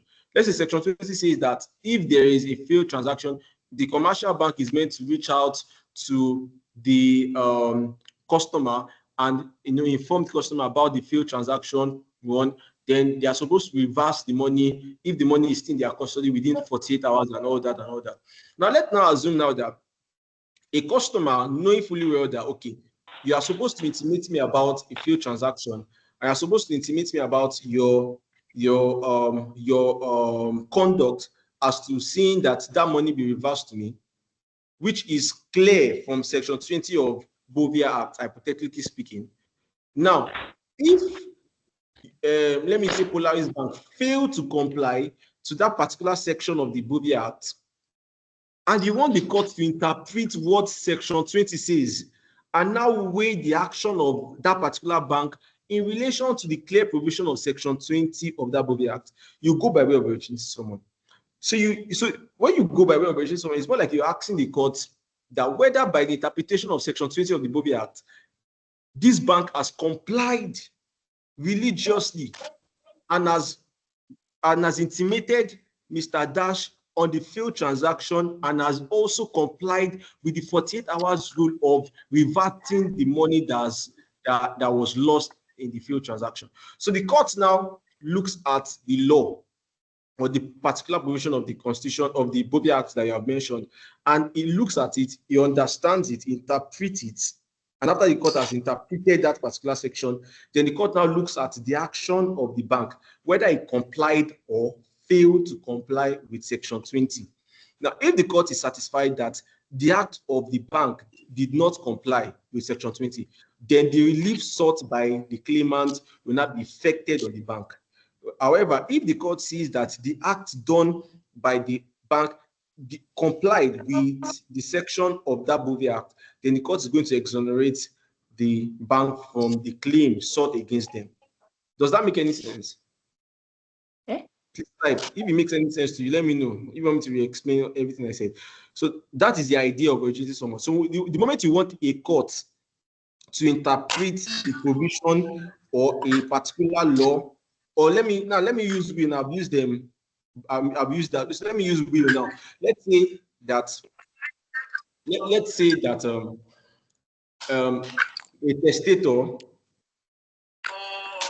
Let's say a testator writes, a testator, who a testator is? A testator is someone who writes a will, basically. So let's say a man died with a will, and the will said, I am going to give my house in Banana Island to my children. You understand? Now, the will talks about giving some properties to maybe a brother, to maybe an uncle, an auntie. But he now said the house in Banana Island, he wants to give it to his children. Now, there is a little cloud to that. Now, let's say finding out, you notice that there are several houses in Banana Island that belongs to that man. And let's say maybe another clause in that will said that I'm going to also give a property to a brother, and the property in question is similar to the one, or is the same as the one in Banana Island. Now, you know that even from what I've said, that you see there are a lot of confusion there, because there's a particular property that should go to the children, but that particular property is what he said should go to a brother.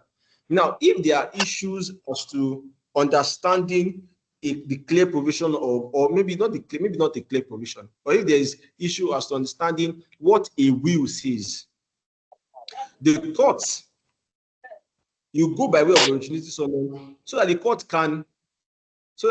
can look at the will, interpret the will, and use the interpretation of that will and weigh the conduct of parties, or weigh the situation or the circumstance of the case and give it ruling over. So when it has to do with interpretation, when it has to do with construction, when it has to do with explanation of a law, of a rule, of an ordinance in relation to the circumstance of a case, or in relation to the act or conduct of parties, you go by way of originating summons. But when it has to do with matters that are contentious, matters that witnesses must be called, you go by way of writ of summons. Because the reason now, you ask me, why do I need to call witnesses for writ of summons and I don't need to call witnesses for originating summons? It's very clear, because most of the times when it comes to matters of originating summons, they are mostly documentary. And what are documents? What documents are instruments that can speak for themselves. So if a document can speak for itself, you don't need to call a witness to speak when a document can speak for itself. So because documents have their own mouth, in quote, to speak for themselves, then the need for witnesses are dispensed with, rather. You understand? You do not need to call witnesses when a document can speak for itself. But when there are issues that demand that a witness speak to, then you have to go by way of writ of summons.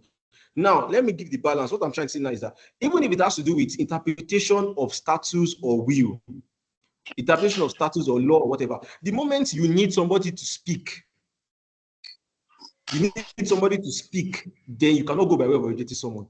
But the moment a document on its own can speak for itself, then you go by way of originating summons. So if you need a party, if you need somebody to speak, to give credibility or to give relevance or explanation on something documentary, then you have to call witnesses. And if you have to call witnesses, then you cannot then rely on originating summons as your mode of commencement. You have to go by way of writ of summons. Does that make sense? Does it make sense? Or do you want me to re-explain it? Okay, thank you. Now, okay. So, okay, what someone said no. So Adaise, tell me what you don't understand so I can explain it.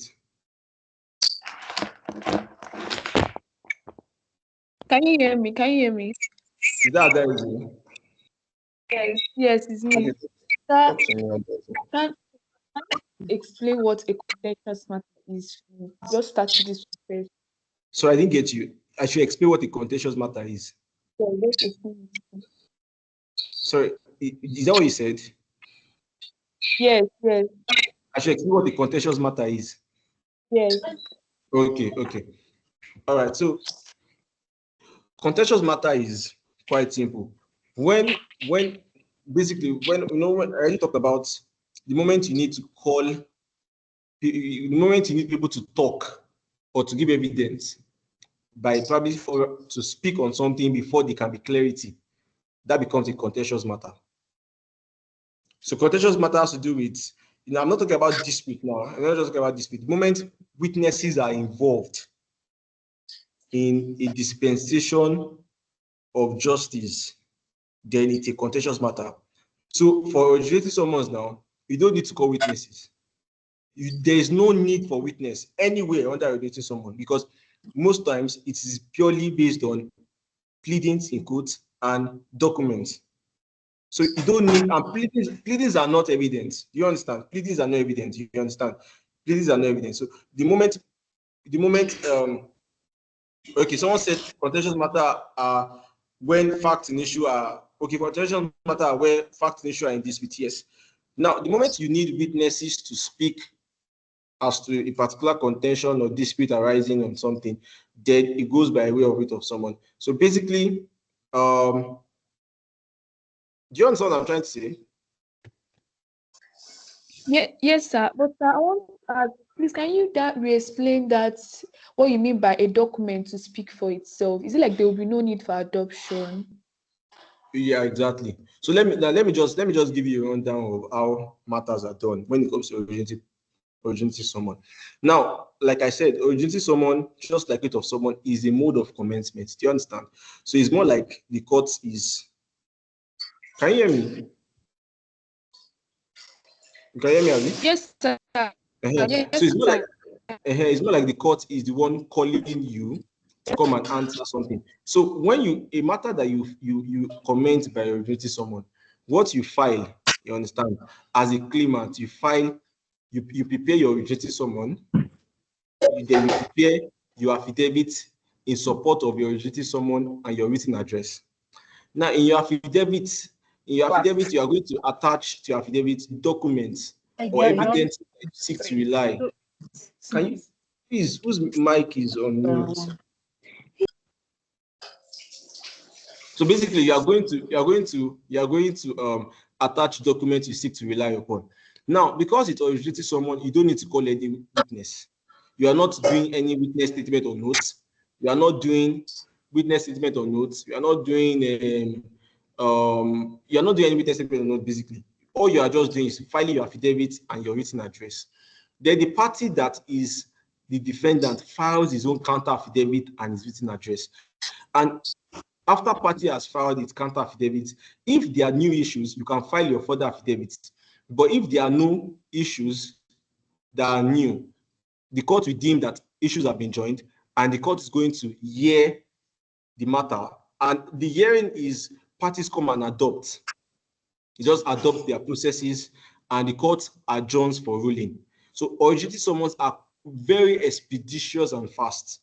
Most times it doesn't really take time, because all you just need to do is you file your process, the defendant file his own process, file his own counter affidavit and written address, and issues are joined, and the court, reserves ruling, and you all come back for your judgment. Do you understand?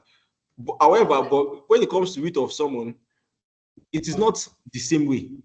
In writ of someone, you have to file your writ of someone, then you must attach to your writ of someone your pleadings. In pleadings, you file your statement of claim, which is not evidence.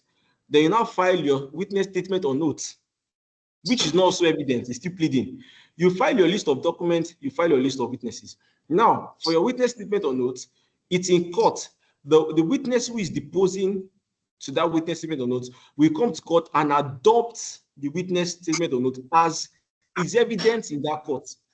And that evidence will not go without facing the fire of cross-examination. So that means the defendant haven't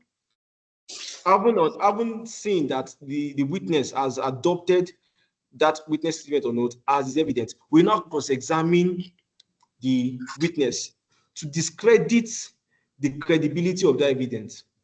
So after all is said and done, if the court sees that evidence has been discredited, the court is going to attach little or no weight to the evidence. And like that. So when I talk about documents speaking for themselves, I'm saying now that it comes under originating summons where you don't need witness to speak for it. So when a document is explanatory, for example, now if I want to tender, let me ask you a question. If I want to tender, let's say I want to tender, let me say I want to tender a partnership agreement. The partnership agreement is not in dispute. If I want to tender a partnership agreement and the content of the agreement is not in dispute, that way you don't need to call witness to speak to that document, because if there's no dispute to the document itself is clear and it should speak for itself. So the moment there is a dispute surrounding a document, that means you need to call. Okay, so there's this case, Falobi versus Falobi. Falobi versus Falobi says that when there is dispute as to documentary evidence, then the court is going to call for an oral evidence. And if if court is calling for oral evidence, that means it has to be by way of witness testimony, and that means you have to convert your originating summons to writ of summons. However, when there is no dispute as to documentary evidence, the document will speak for itself. If the document is saying A is A, B is B, and parties are not saying that no, A is not A and B is not B, that whatever the document said is clear. If the document says that you are to pay me 8 naira after I deliver B naira to you, and both of you are not contesting what is on the face of that document, the document is clear and it speaks for itself. You don't need anybody to explain. When the document has said A and the document has said B, and none of you are arguing to the content of that document, it is clear and the document speaks for itself. Does it make sense?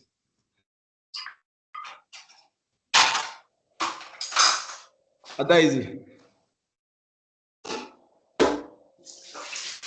The person that asked me has not responded. Adiola, you are not muted, right? And it seems you are washing plate or something. Please, can you mute your mic? Okay, the case is Falobi versus Falobi. One final question. Can I go on? Is that still Adaeze? Is that Adaeze? I've lost one final question, please. Okay, who is that? Is that Adaeze? I want to know if it's Adaeze, because she was on to ask me that question. Oh, do you understand? Yes, I have one final question, please. Were you the one that asked me the question earlier? That's what I'm trying to know for now. Yes, it's me. Do you understand now? Yes, I understand everything you say. Just What's your question? Please make it start, because of in writ of summons is normally filed in contention matters, then originating motions in interpretation of statutes, wills, etc. Originating summons, not originating motion. Okay, originating summons. Okay. Okay. Is that your question? Yes, can go on. I've not talked about petition and originating motion. I said I've been trying to distinguish between all I've been doing this morning, because I know there are issues as to writ of summons and originating summons. Sometimes you don't know the difference. So I'm trying to distinguish between a writ of summons that is contentious. You understand? Someone said that contentious matters are when the fact in issue are in disputes. Yes. So, however, most importantly, when you have to call witness to speak, a matter that you need a witness to speak, that becomes a contentious matter. In originating someone, you don't. However, if, for example, let me ask this question. Now, let me assume that a matter was commenced by originating someone. However, in course of maybe, let me say, a matter was commenced by originating someone, and let's say the claimant, maybe unknowing to him, raised contentious issue in his claim. What would the court do? Or what would be the reaction of the court? Now, don't forget, originating someone, when I mean contentious matter, let's say, let me give an hypothetical situation. Let me say, okay, I commenced the matter by originating someone, and I said, okay, I want to rely on the partnership agreement between Mr. A and Mr. B. You understand? The defendant, who is Mr. B, now files counter affidavit. He now challenges partnership agreement. I say, no, my lord, this partnership agreement was drafted fraudulently. I'm not aware of this partnership agreement that Mr. A is relying upon, even though even though it was commenced by originating someone, but the other partner is now raising a contentious issue. What would the court do? What would be the reaction of the court? Okay, Fortune, speak to me. All right, sir. Good afternoon, sir. Good afternoon, my brother. Yes. So now the issue as to the mode of commencement is now in dispute, because that is basically what the court will do. The court will strike out that matter because now there's a contentious issue and they are coming with a wrong mode of commencing that matter. Initially, they started with an originating summons, but upon the counter affidavit of the defense, it has also been noted to the court that okay, there's a contentious issue. So what the court will basically do is to strike it out and urge the parties to come by writ of summons. So that's basically what they'll do. Okay, thank you very much. Yes, I think I agree to you. I say I agree to you. I agree with you rather. Yes, I agree with you, but I also believe that, yes, I believe that ordinarily the court may strike out the matter, but most times what the court does is that, okay, let me say this before I even talk about what court does. You know matters of application, when it has to do with application, it's always at the discretion of the court. So you can even though the rule says that okay, strike out, the court can on its own jurisdiction, the court can on its own discretion direct that pleadings be introduced, even though it is originating someone. So that means you have started the matter by originating someone, the court can tell you to introduce pleading. So file your witness statement or notes and call your witnesses. The matter will not be struck out. The matter continues. So parties will just go back and file their witness statement or notes and their list of witnesses, and the matter continues. So yes, that is also like an alternative that the court does most times. And the court can also go the extreme and strike it out and tell parties to refile. Okay, so once it becomes a situation where oral evidence can exclude documentary evidence, the court can decide that pleadings be exactly, thank you very much, that pleadings be introduced and witnesses be called. Okay, someone said, Said be witness. Okay, so do you know what, my brother, this question, just put it on the Q&A so that we can discuss it at the end. Oye Chuku Clinton, because I feel like there are so many things I need to talk about, and this is already 3 o'clock. So, because of time. And the funny thing is that I prepared a slide, but we have not even, on my slide, we are still on page 11 out of 33.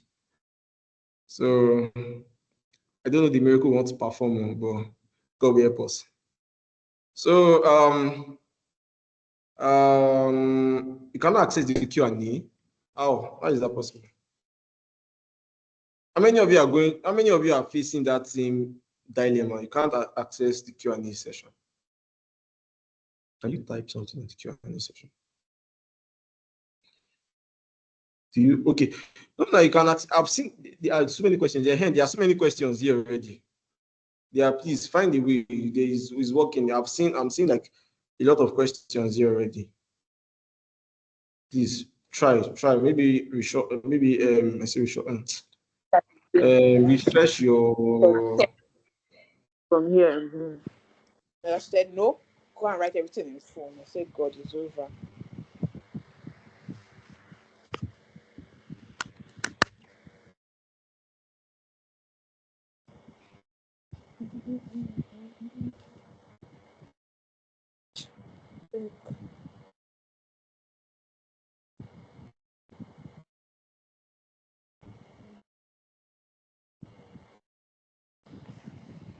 Sorry about that. So let's just proceed.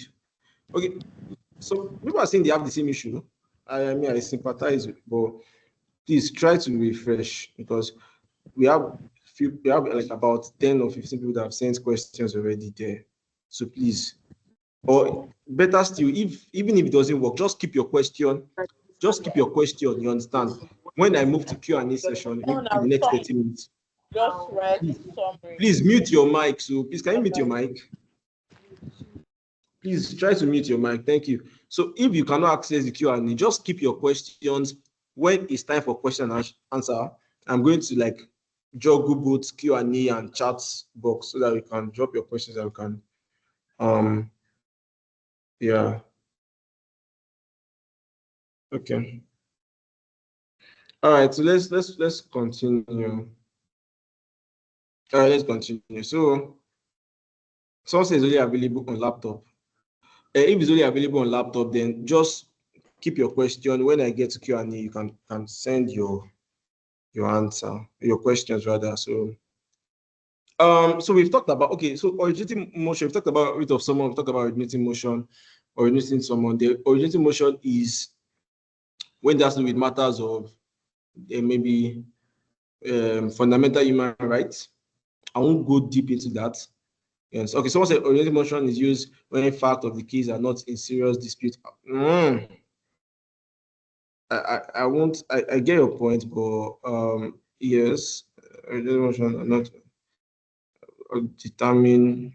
Okay, yeah, I think there's an element of truth in this, but originating motion basically are typically for fundamental human rights matters. You understand? Yes, it also deals majorly with affidavit evidence. Yes. So let me ask this question. Thank you very much. What's the difference between an affidavit and a written statement or note, or a witness statement or note? What exactly? Both of them have to be deposed before the commissioner of vote. So what then is the difference between an affidavit and a witness statement or not?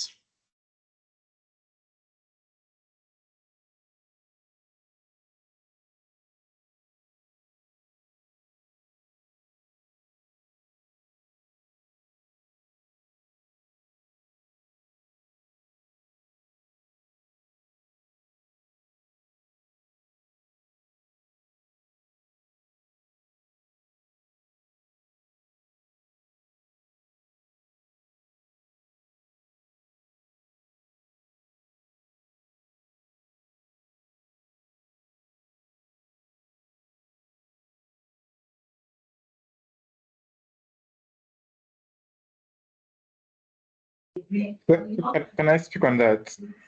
Who is that? Who is speaking? What's your name? Thank you. Kuna Mishemin. Now you again. Oh, yeah, talk to us. I'm joking. Just talk to us. Okay, so for an affidavit provides evidence on oath in maybe in support or against a particular application, while the witness statement on oath, on the other hand, is more like a replacement for an oral examination in chief, so that if the witness tenders such statement of oath, or what he now needs, if he has failed it rather in writing before trial, all what he now needs to come to court for is for cross-examination and re-examination. Okay. Thank you very much. Thank you very much, my brother. I'm seeing Can I who is that? Yes, it's Oyi Samuel. Okay. Yes. Sorry, my name is Oyi Samuel Alichino, student of Father Adasu University, formerly Benin State University. So the primary difference between an affidavit and a witness written statement on oath is that an affidavit, once it's sworn, it becomes an evidence on its own. There is no need for the person who deposed to the affidavit to adopt the affidavit before the court. But for a witness written statement on oath, even though it's also evident, it's also evidential, and it to be used in court for the purpose of evidence. The witness who deposed to that written statement of oath must be in court to adopt that witness statement of oath. Yes, you are correct. I agree with you. So basically, yeah, among many other differences, I think the fundamental difference has been enumerated by so many people here already. So an affidavit it's an evidence on its own. The moment you depose to an affidavit before the commission of vote, it becomes an evidence. It becomes evidence. But a witness statement of note remains a pleading until the witness has adopted it as his own oral evidence in that suit. So that's basically the difference. So please take note of that. An affidavit do not necessarily need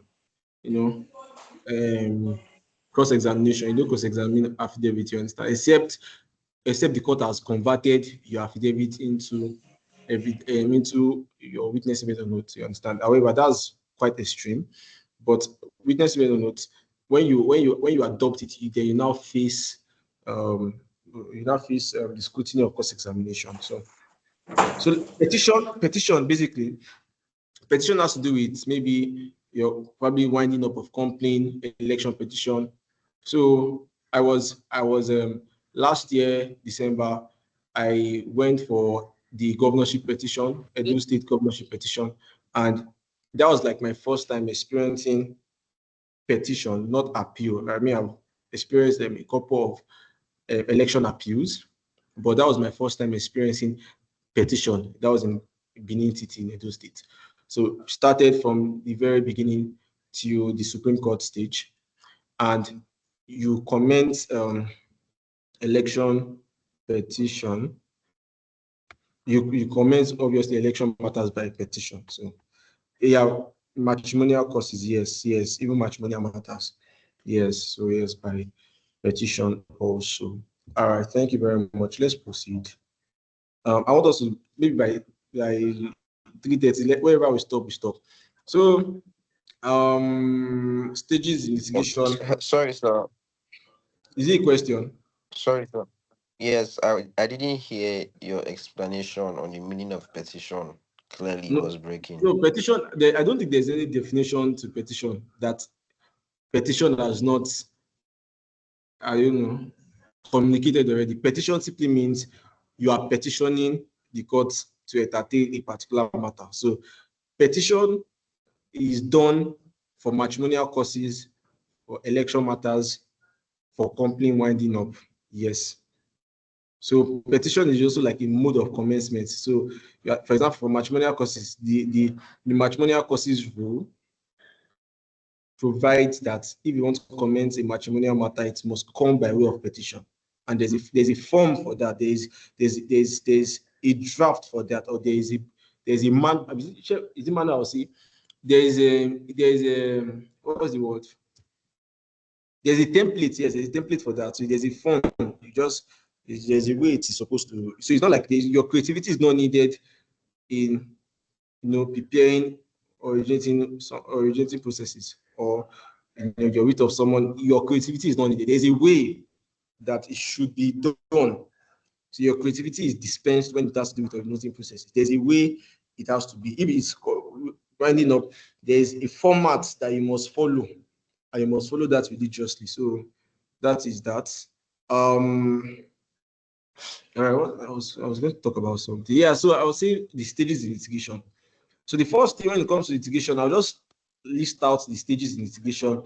The first thing is after you have taken briefs of your client, and now you now want to comment. So I'm saying now that after you've gone through the preliminary issues, you have settled that, and now you have now decided to comment a matter in court. Let's say you want to comment a matter by right of someone. What are then the stages in litigation? The first one is filing your originating process, which is the writ of someone that we are trying to use now. The next thing is you file alongside your writ of someone, your pleadings. That's your statement of claim, your witness statement of notes, and if you're a defendant, you file your statement of defense, your witness statement of notes, your list of documents, a list of witnesses, and the pre-action counseling certificates. Then after that, issues are joined. When both parties file pleadings, issues are joined. The meaning of issues are joined is that I have said my own, you have said your own, and we have put a pause to that. We are trying to go into trial. So the moment I file my own process as a claimant and you file your own process as a defendant, and there are no new issues emanating again, issues have been joined. If I file something and you now file a response to that, and me as a claimant, and I say, okay, this thing you have filed, I don't agree, there's something else I want to file something else, then issues have not been joined there. But when all parties have filed all they need to file and the matter is going into trial, issues have been joined. So that's the idea of joining issues. So after issues have been joined, then the matter comes up in court for the first time, and the court mention the matter. So usually in federal, in state high courts, the first time the matter comes up, it to be for mention. The idea of mention is so that the court can be aware of the parties event, the parties involved in the matter. The court is aware of whether defendant has been served with processes, whether service has been effected, whether party is available, what exactly is the possible defense or possible mode or possible line of action for the claimant. Just that Nigerian courts don't do opening statement or closing statement. Most courts in the UK, when the matter comes up for the first time, the court asks to give an opening statement. I think it's from the opening statement that the court will actually even guide you and say this matter is not actionable. Don't waste your time. In when it comes to the issue of mention, this is when the defendant can also present to the court that there's a likely preliminary objection that they have pending for the court to hear. Also, when it comes to issue of mention, the court can also ask if there are any housekeeping applications. What are housekeeping applications, you may ask me? Housekeeping applications are applications that are necessary in putting the house in order. For example, now don't forget, I told you that in Lagos State, after you have been served with an originating process, you have 42 days to enter appearance. You have 42 days to enter defense. So if you have been served with a process and you did not enter appearance within 42 days, it means you are default already. Now, it means that any process you are filing outside 42 days is out of time.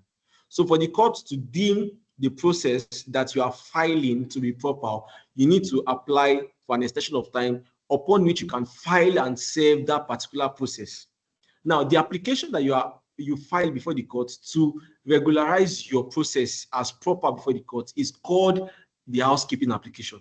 So housekeeping applications are like applications to extend time, application to regularize your process. Anything that makes you ready for trial is called an housekeeping application. Does it make sense? Does it make sense? All right, thank you very much. So I presume it's only one person that is with us because it's only one yes I'm seeing. All right, Yes, thank you very much. Yes, sir. All right, thank you. So that's housekeeping application. Yes, sir, it makes sense. All right, thank you. So now we've talked about mention. So the next thing after the matter has been mentioned, you go to hearing. In the hearing, the court, you adopt your procedure, your processes, you adopt your witness statement or notes. Maybe there are any interlocutory application, maybe there are any preliminary objection. Now let me ask you a question. Now, if there are two applications, now don't forget, let's say there are two applications before your lordship. Let's say, okay, let me say this now. Let's say a matter that should have been commenced at the Federal High Court was commenced at the State High Court in court. Now, there's an application to regularize. So there's let me not use that. Let me not use that. Okay, that's quite extreme. Okay, let's say that there is issue of misnomer now. You understand? You joined a party that ordinarily should not be involved in that suit. You understand? So you join a party that should not be in a suit. Now there are two applications. The first application is to dismiss. Okay, someone is saying what's the difference between regularizing and amending process? It's the same English. Regularizing is just simply amending your process. It's the same thing. Now there are two applications. The first application is an application, a preliminary objection is an application of a preliminary objection, basically to dismiss the suit for lacking jurisdiction because the proper parties have not been joined. The second application is by the claimant, and the application is to remedy the problem. There's a dilemma, my lord, and we want to remedy the situation. We want to adjust and regularize our process. Now, don't forget there are two applications. First application is to kill the suit. Second application is to save the suit. What is the court enjoined to? What application is the court enjoined to listen first? To listen to first? To save the suit. Who is that? Innocent. Why? Comment on that. Why should it be the one to save the suit? Okay, because basically I feel like based on what is stipulated in the Constitution and the rules of court, every matter should be given a fair hearing as far as it has reached the regulations for it to be able to be seen by the court. And I think every honorable justice want to give a matter fair hearing and save a lawsuit, we have to give justice to the both parties involved. All right, thank you very much. You made a lot of sense. Yes, so in the case of Nassau Associate versus UAC, let me type it. Nassau Associate versus UAC. Because that particular provision says that when there are two conflicting applications before the court, a court to terminate the suit and the court, I say a court. So when there are two applications before the court, an application to terminate the suit and an application to save the suit, the court will entertain the application that saves the suit over the application that terminates the suit. So the court is going to first hear the application to regularize before it now listens to the application to kill the suit. And this is not to water down. This is not to water down the effect or the effect of a preliminary objection. Yes, it's a preliminary objection, and the court is supposed to hear the matter before entertaining the suit.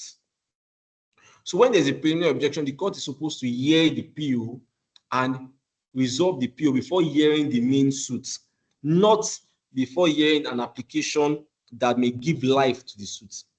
So when it has to do with housekeeping application, it's still a preliminary issue. It has not entered into the main trial. You understand? So, but the court will not hear the suit. In fact, if the suit is going on, preliminary objection can be raised at any time. It can even be raised on appeal. Even if you have called witnesses, you have called so many witnesses, the moment you raise an objection to the jurisdiction of the court, even though the court is about to give judgment, I say, my lord, I have an objection. You don't have jurisdiction to hear this matter. The court will stop his judgment and hear what is your objection on. How do I not have jurisdiction? The court will entertain the PO first. So if the court is satisfied and says, okay, I don't have jurisdiction, the court is going to strike out the matter. And that. So we've talked about So after the matter goes up for hearing, the next thing is adoption of your written address.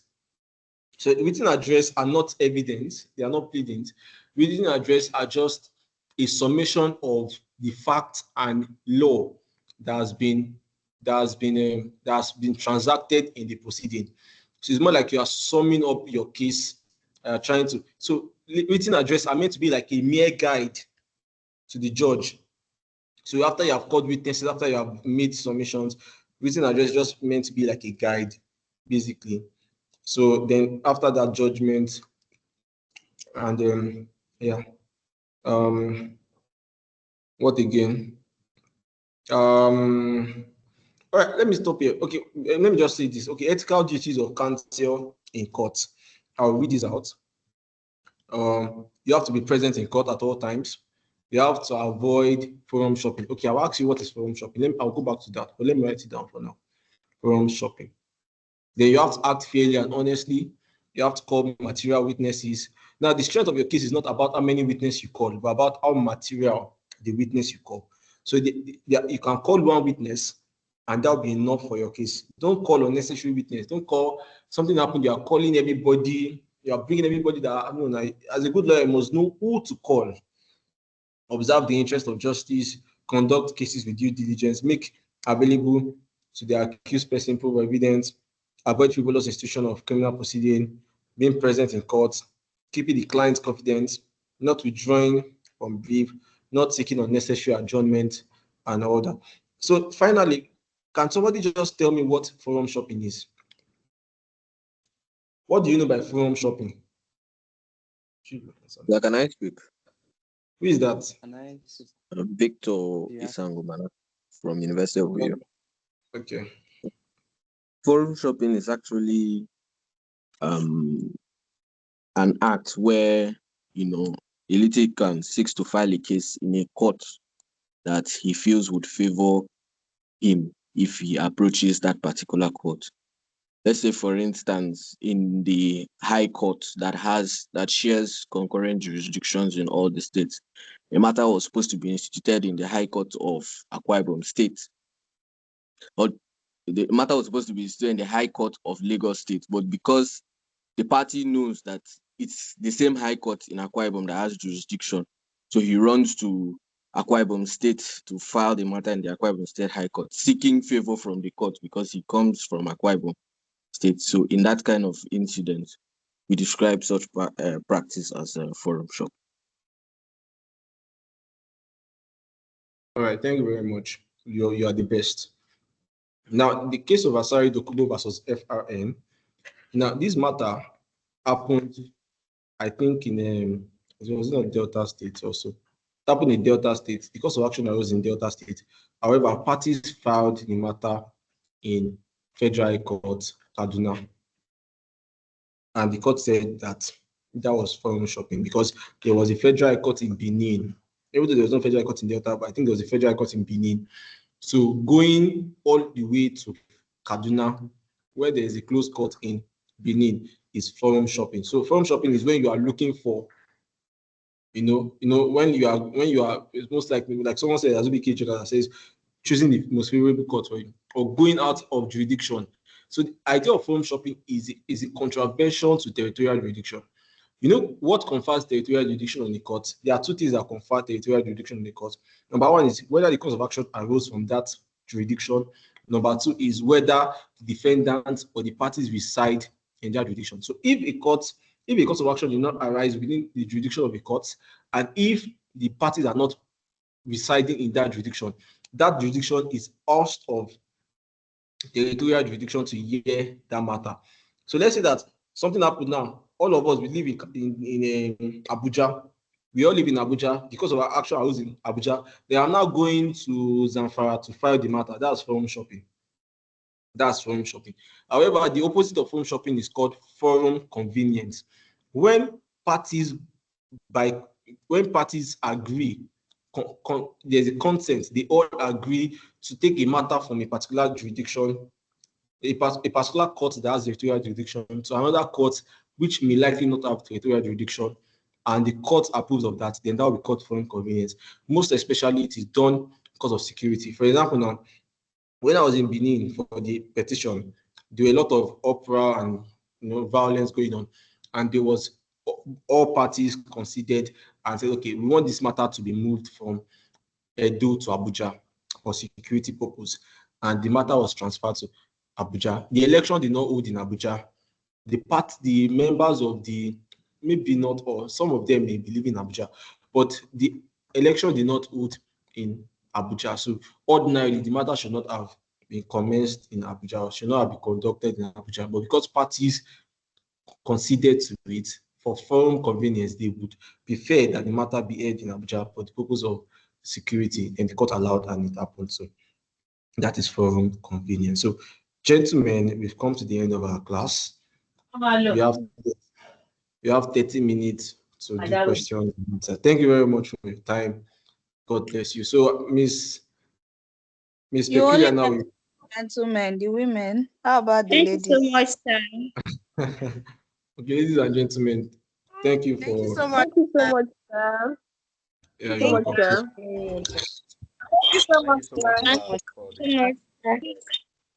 What's the case on Thank you forum very shopping? much. I did send it already. That's Asari Dokubo versus FRN. I've sent. Someone has sent. Thank you so much, sir. You're welcome. Thank you. So sir, please, but you not say anything concerning originating motion. I said something about originating motion. Did I not say something about originating motion? I did. I said originating motion has to do with. I don't No, sir, you understand, didn't. sir. Can you explain to me, please? Okay, originating motion has to do with. It has to do with basically fundamental human rights. You understand? So I don't know if you know how motions are being drafted in court. Motion. Let me just draft motion. Let me just recite a motion to you.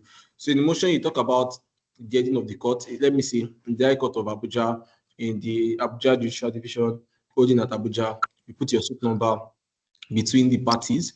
Then you now say, okay, this motion is brought pursuant to order dash of the dash rule and under the jurisdiction of this court.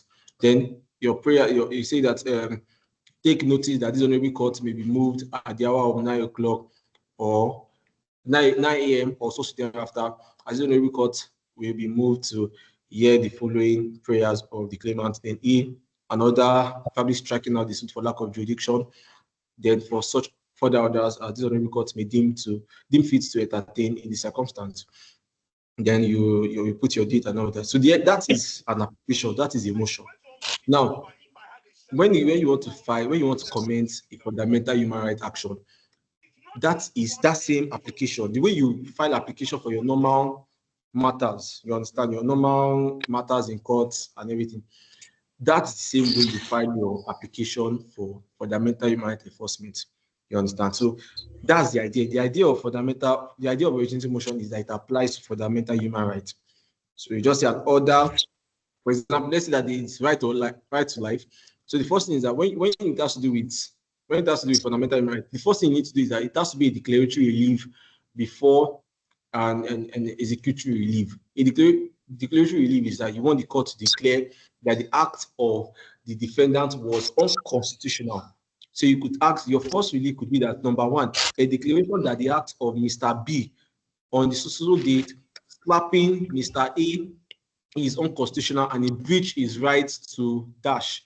B, a declaration that the act of Mr. B on so date when he did this particular thing is unconstitutional and it breaches the section dash of the 1999 Constitution. You can say an order of this honorable court deeming that the act of Mr. B was unconstitutional and is liable to the payment of damage of the sum of maybe 20 million naira dash, and for such further orders as the honorable court may deem fit to grant the circumstance. So that is the idea of originating motion. It's applicable to fundamental human rights matters, stricto sensu. So thank you very much. Do you understand now? Yes, thank you very much, sir. Okay, so let's go to Q&A. So Ms. Pekula is going to read out the questions. And okay, sir, please, can I ask a question? Please type your question because there are so many questions. Just type sir, your question. Please, can I ask a question? I've been typing the question. It has not been addressed. Okay, ask the question. Okay, sir. Good afternoon. Sir, please, when you were... What's your name? Okay, my name is Okapu Benjamin from Anambra State University. Sir, please, when you were speaking on originating someone, you said that like there is no need for someone to call a witness because there's no need to call a witness because the document speaks for itself since it is an interpretation of a particular document. So now I'm asking, in an affidavit in support of the originating someone, like can the deponent in an affidavit in support of the originating someone be called as a witness to testify to that affidavit?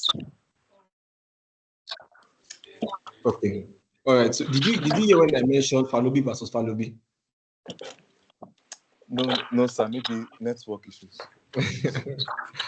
Okay. So basically, when I said Falobi, okay, who can remind him what I said about Falobi and Falobi?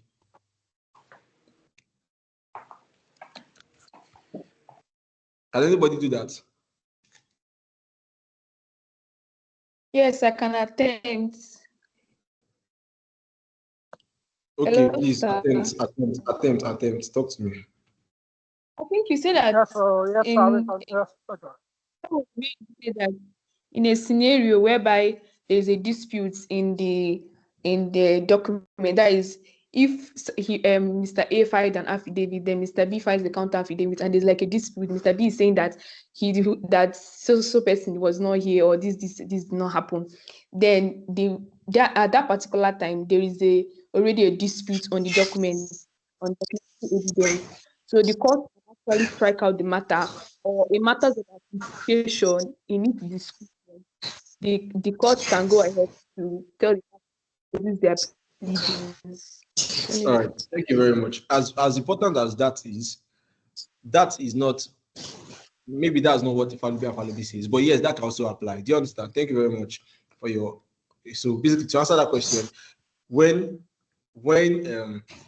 when there are issues in contention, because we know that originating someone has to be non-contentious issue, but when there becomes an issue in contention, you understand, court can direct that pleadings be introduced to get your witnesses to speak. But Falobi and Falobi says that when there is a dispute as to maybe documentary evidence, and I give an illustration that I said, if a partnership agreement is being introduced in an affidavit under originating someone, you understand, then, and there's no contention as to the content of the partnership agreement, then you don't need to call a witness to speak.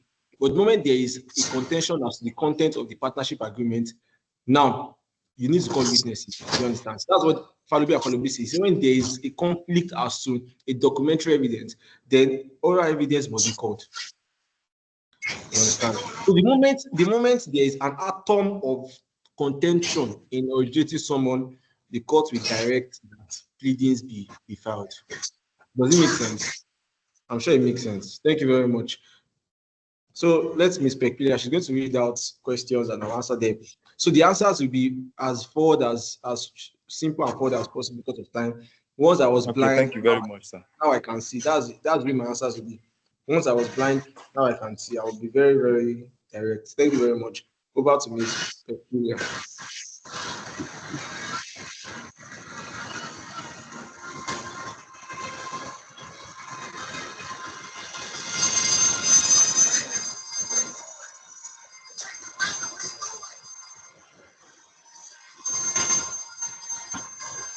Good afternoon once again.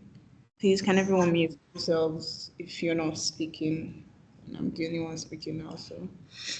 Yeah, I'm sure we've all learned a lot. I'm sure you're living here with so much knowledge on dispute resolution. So now we're moving into the Q&A session, and I'll be taking questions that we've sent during the session. So the first question I'll be taking is from Adeze Aniku. Disclaimer, or is it disclaimer? Before, if I pronounce your name wrongly, please forgive me. So Adeze said, please, I don't understand how disputes are resolved in negotiation and mediation. All right, so Adeze, okay. Adeze, I'm going to say, I'm sure that you fight. I'm sure you and your friend must have fought. You must have had arguments. The way you guys talk. Let me give this illustration. Adeze, are you there? Can you hear me? Adeze, are you there? Yes, I can hear you. Yes, I can hear you. Okay. Yes, I can hear you. Okay. So give me a minute, please.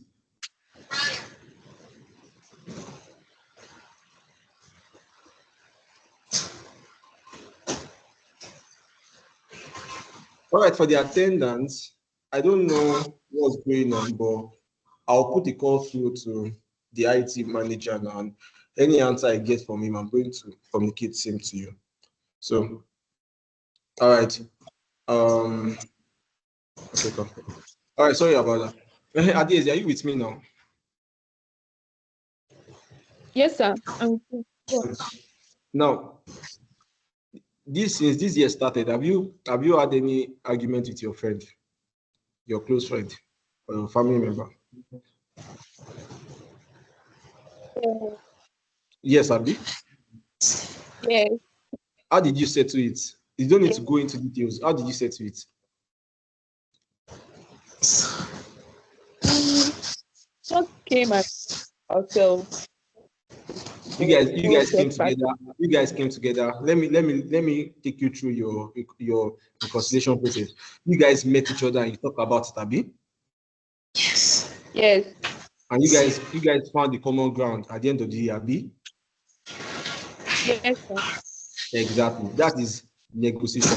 Now, have you ever had argument with your friend that you had to involve maybe a third party to come and interfere and help you guys to resolve that matter? Have you ever done that before? Yes. Exactly. So now you have, just from your experience, that has answered the question. That is how disputes are resolved in negotiation and mediation. The moment you involve a third party because of the inadequacy of both parties to come to a common ground, that's mediation. The moment both parties can negotiate and talk about what they want and they can come to a good ground or may not come to a good ground, that is negotiation. So thank you very much. Next question.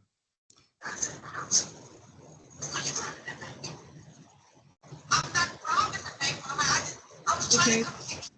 We're moving on to the next question. Once again, please mute your mic if you're not speaking. Thank you.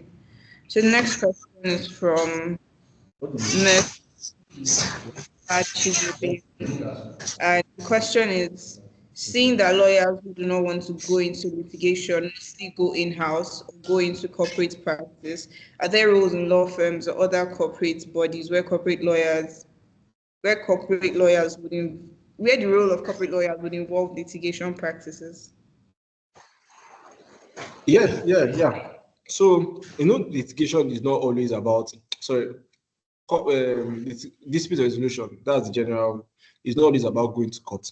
So for like past 1 month now, I've been going to, there has been like a matter with a particular oil company in Nigeria, a very big oil company in Nigeria, and we're working together with the oil company, the firm, and the oil company. We're working together on that matter that has been, at the EFCC for a long time. Now, the people that we communicate with, in the oil company and legal officers, they are lawyers who work as corporate in-house. So they help us with gathering of information. They help us with prepping of prepping of people who are probably being called by EFCC to be interrogated. So basically, the work of litigation lawyers would not really go so far without involvement of corporate in-house counsel, because they know what is happening inside and they are the one that can furnish us with the main information that will be necessary in prosecuting that matter in court or defending that matter in court. So yes, I think that answers the question. So corporate in-house lawyers still play a huge role in litigation. So thank you very much. Next question.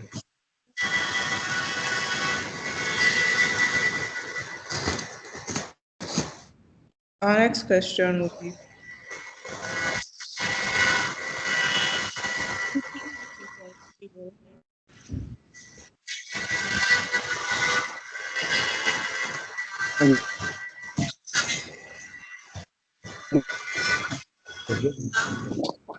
Can you mute your mic, please?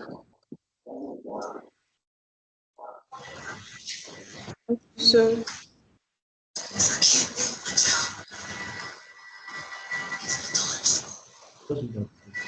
Next question from Abdul Salam Arafat, and within the hierarchy of in Nigeria, how are international courts positioned and placed within the hierarchy? All right, Abdullah, thank you very much. So, hierarchy of courts in Nigeria does not typically include international courts, because the constitution provides for courts from Supreme Court downwards. Do you understand? However, international courts are still very much recognized in Nigeria. We take some of their judicial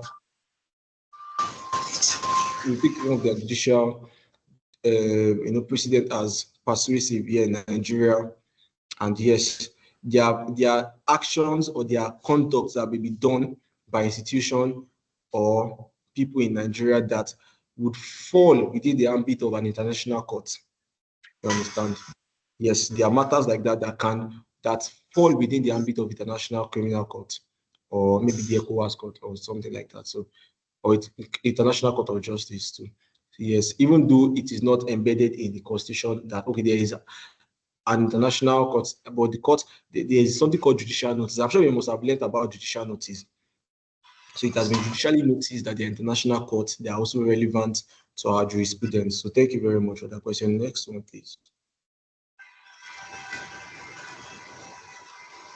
The next question is from Adeze. Again, Adeze Anikwolu, and it says, I don't understand how dismissal on a case call be called back. if it has no jurisdiction? It doesn't have jurisdiction, so how can he hear it again? Okay. All right. Let me. I don't know. Who asked that question? What's it? Adezi. Yes. So your question is, if a court does not have jurisdiction, how is it going to hear the matter again? Yes, because I think someone said that an exception to dismissal of a case if it is done without jurisdiction. I didn't Okay. understand that thing you said I that get your time point. about. I get your point. You understand? Let me just, so I won't waste time. Basically, okay, so let me just, for your attendance, you don't need any form. As long as you're on this call, your attendance has been taken, so you don't have issue with attendance again. Now, to answer your question, now, when I see that the court can still hear it, the idea of hearing does not necessarily mean that the court will entertain the substance of the suits. The court can entertain an objection.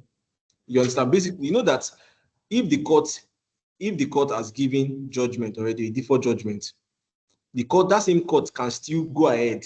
If the court strikes a matter out, somehow it has given its ruling, because the matter will not be struck out if there is no ruling. So if that there's a ruling or a judgment that has foreclosed the matter from that court. Now, if there is an issue of jurisdiction, a party can file an application to set aside the order of that court. Now, is the court that gave judgment that will hear the motion to set aside? That, oh, I set aside this motion, I set aside this order or this ruling because I don't have jurisdiction.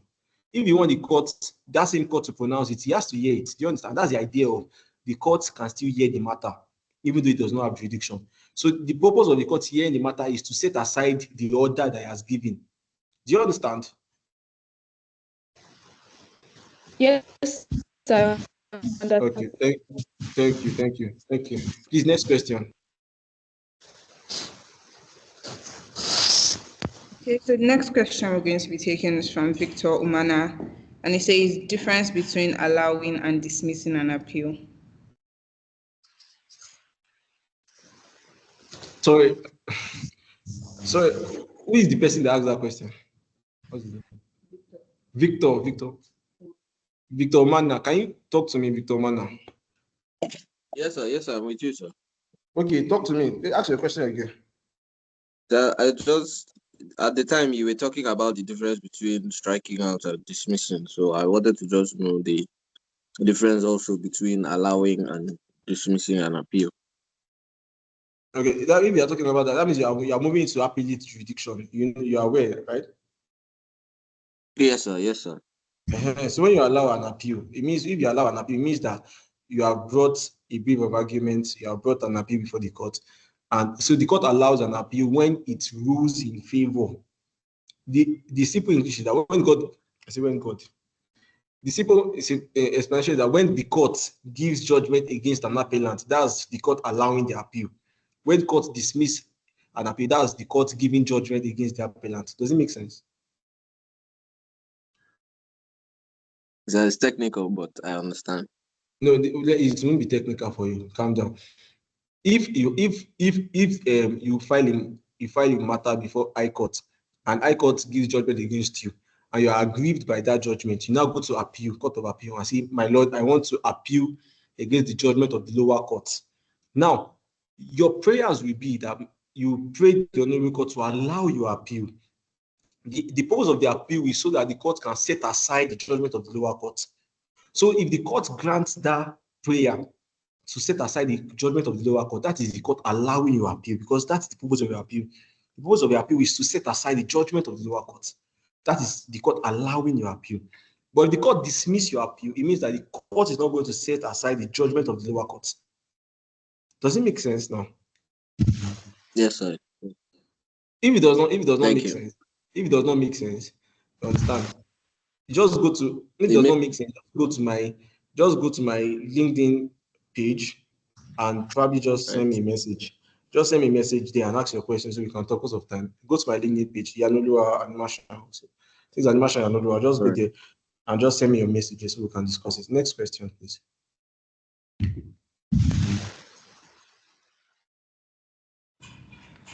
The next question will be taken is from Uneze Uzochukwu, and he says, please explain with an instance on how a court that dismissed a matter based on lack of jurisdiction can still hear the matter again. I think this question has been answered, so we'll just proceed to the next question from Mercy Iola. And the question is, in a world with rapidly advancing technology, should service of parties to a suit be done only physically, or are there provisions for when it can be done electronically? Or is it possible things may get to that level someday? Okay, yeah. So I see, my brothers and my sisters, I would admonish you to read rules of court. There's a new rule of court, that's a High Court of FCT 2025. It provides for e-service, provides for electronic service. You can save through email, you can save through WhatsApp. Even the Supreme Court rules provides for the same thing. So there is provision for e-service. So you don't need, it is not always physical service that suffices now. That's why they ask you now, if you draft processes in court, they ask you to put your email address and your number, because if they have reached out to you physically and doesn't work, they can send processes to you via email or messages on WhatsApp. Thank you very much. Next question is from Uwemedimo Udofia, and he says, how do we use originating motions in a civil procedure case, and what is the use of albino in a criminal procedure case? Why I asked this is founded on the litigation. Why I asked is this is founded on the litigation.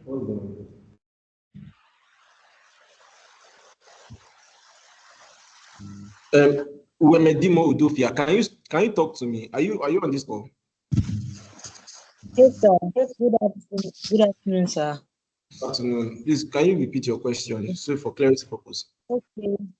Okay, my question is, what is the procedure of using originating motion in a civil case? And what I was trying to say is, what also in a civil case, then what is the use of albino in a criminal procedure like that, in a criminal case? Because what we've been talking about is more on litigation. Yeah, so that is why I asked the question, sir. What do you mean by albino?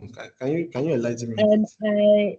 I think I heard albino from one barrister, like it is a thing in criminal law. You mean alibi? Alibi, yes, alibi. Yes, sir.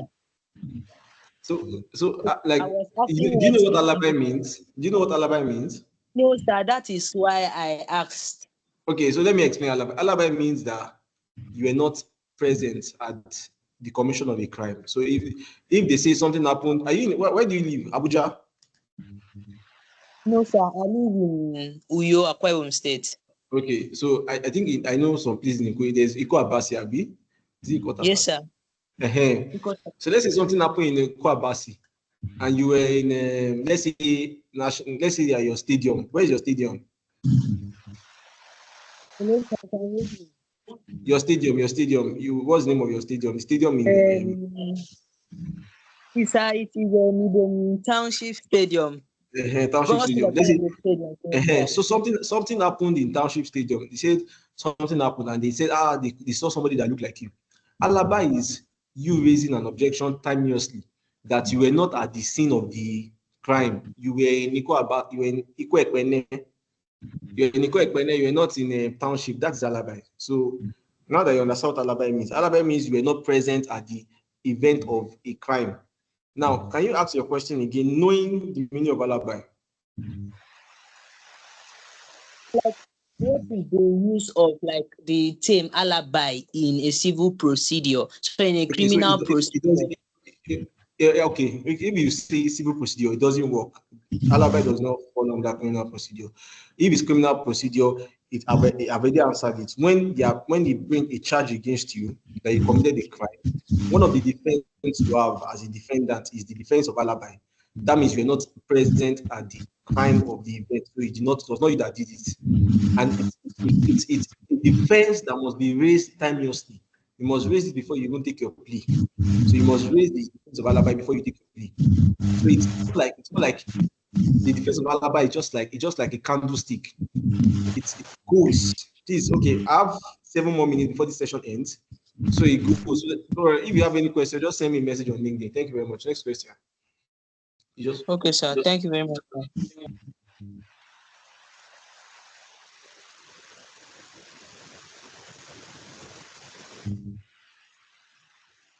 Okay, so the next question will be the next question we'll be taking is from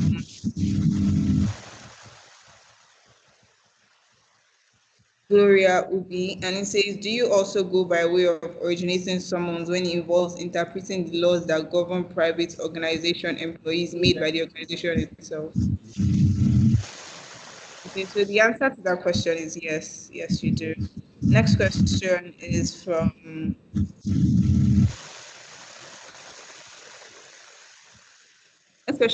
Victor Omana, and he says, but in filing and originating summons, the party on the defense will oppose the interpretation of the law or document. Does that not make the matter contentious? No, it does not make the matter contentious. When it has to do with, obviously, when it has to do with interpretation, your purpose as a lawyer is to argue the law. Now, I'm not talking about law now. When I mean contention, I'm talking about contention as to fact, a matter of fact, not a matter of law. It is possible that lawyers argue law. You can have disparities as to interpretation of your own law. However, it's not your own interpretation that matters, it's the interpretation of the court. However, you can argue and adopt your argument and all that. But when I talk about contention, that's to do with facts, fact in issue, but document in issue, not necessarily laws. But next question, please. Let me just say this. I will take just one more question now. But if I have not answered your question, I beg of you, reach out to me on LinkedIn. Just find my name on LinkedIn and ask your question. I'll answer your question. But I feel like there are so many questions, and this call has to end by 4 p.m. So please bear with us. We will end by 4 o'clock. If there are questions I've not answered, please reach out to me. So last question is for you. Thank you very much.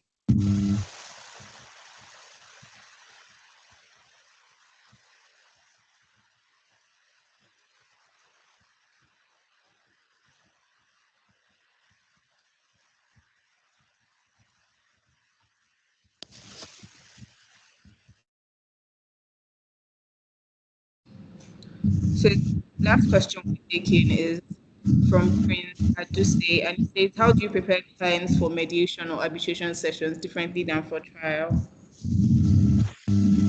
It's not, to be honest, I don't think there's, I think it's inline disparity between how you prepare a witness for. I think the idea of trial is that it's adversarial, so it's more like somebody is trying to attack you, trying to discredit you, or trying to injure or puncture your evidence. So in adversarial matters, they are trying to puncture your evidence to make the court see that what you are saying cannot be relied upon. Okay, Mr. Treasurer, can you type my LinkedIn stuff? How can we get to it? So it's going to type here. It's just Iyanolu Animation. You type it. Just check me. You will see my. So of course, yes, they are different. You understand? It is very, very much different. You prepare your clients for an adversarial battle. Why? You prepare your clients during arbitration for more like a mediative battle.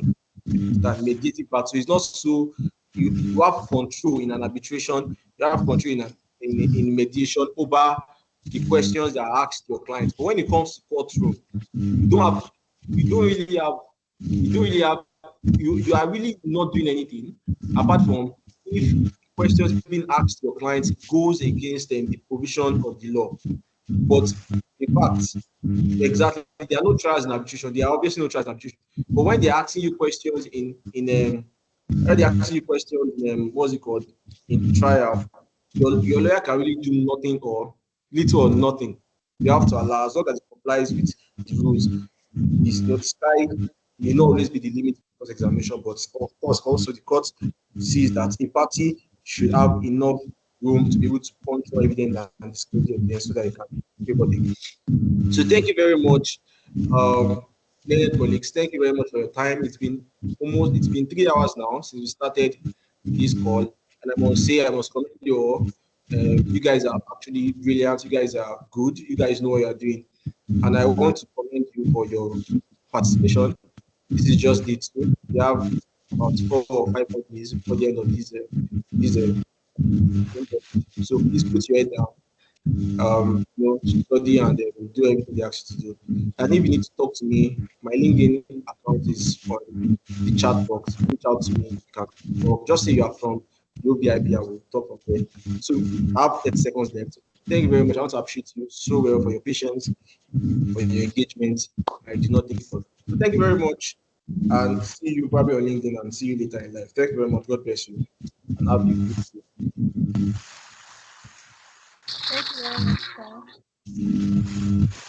Thank you very much, sir. Thank you very much, sir. Thank you very Thank much, you. sir.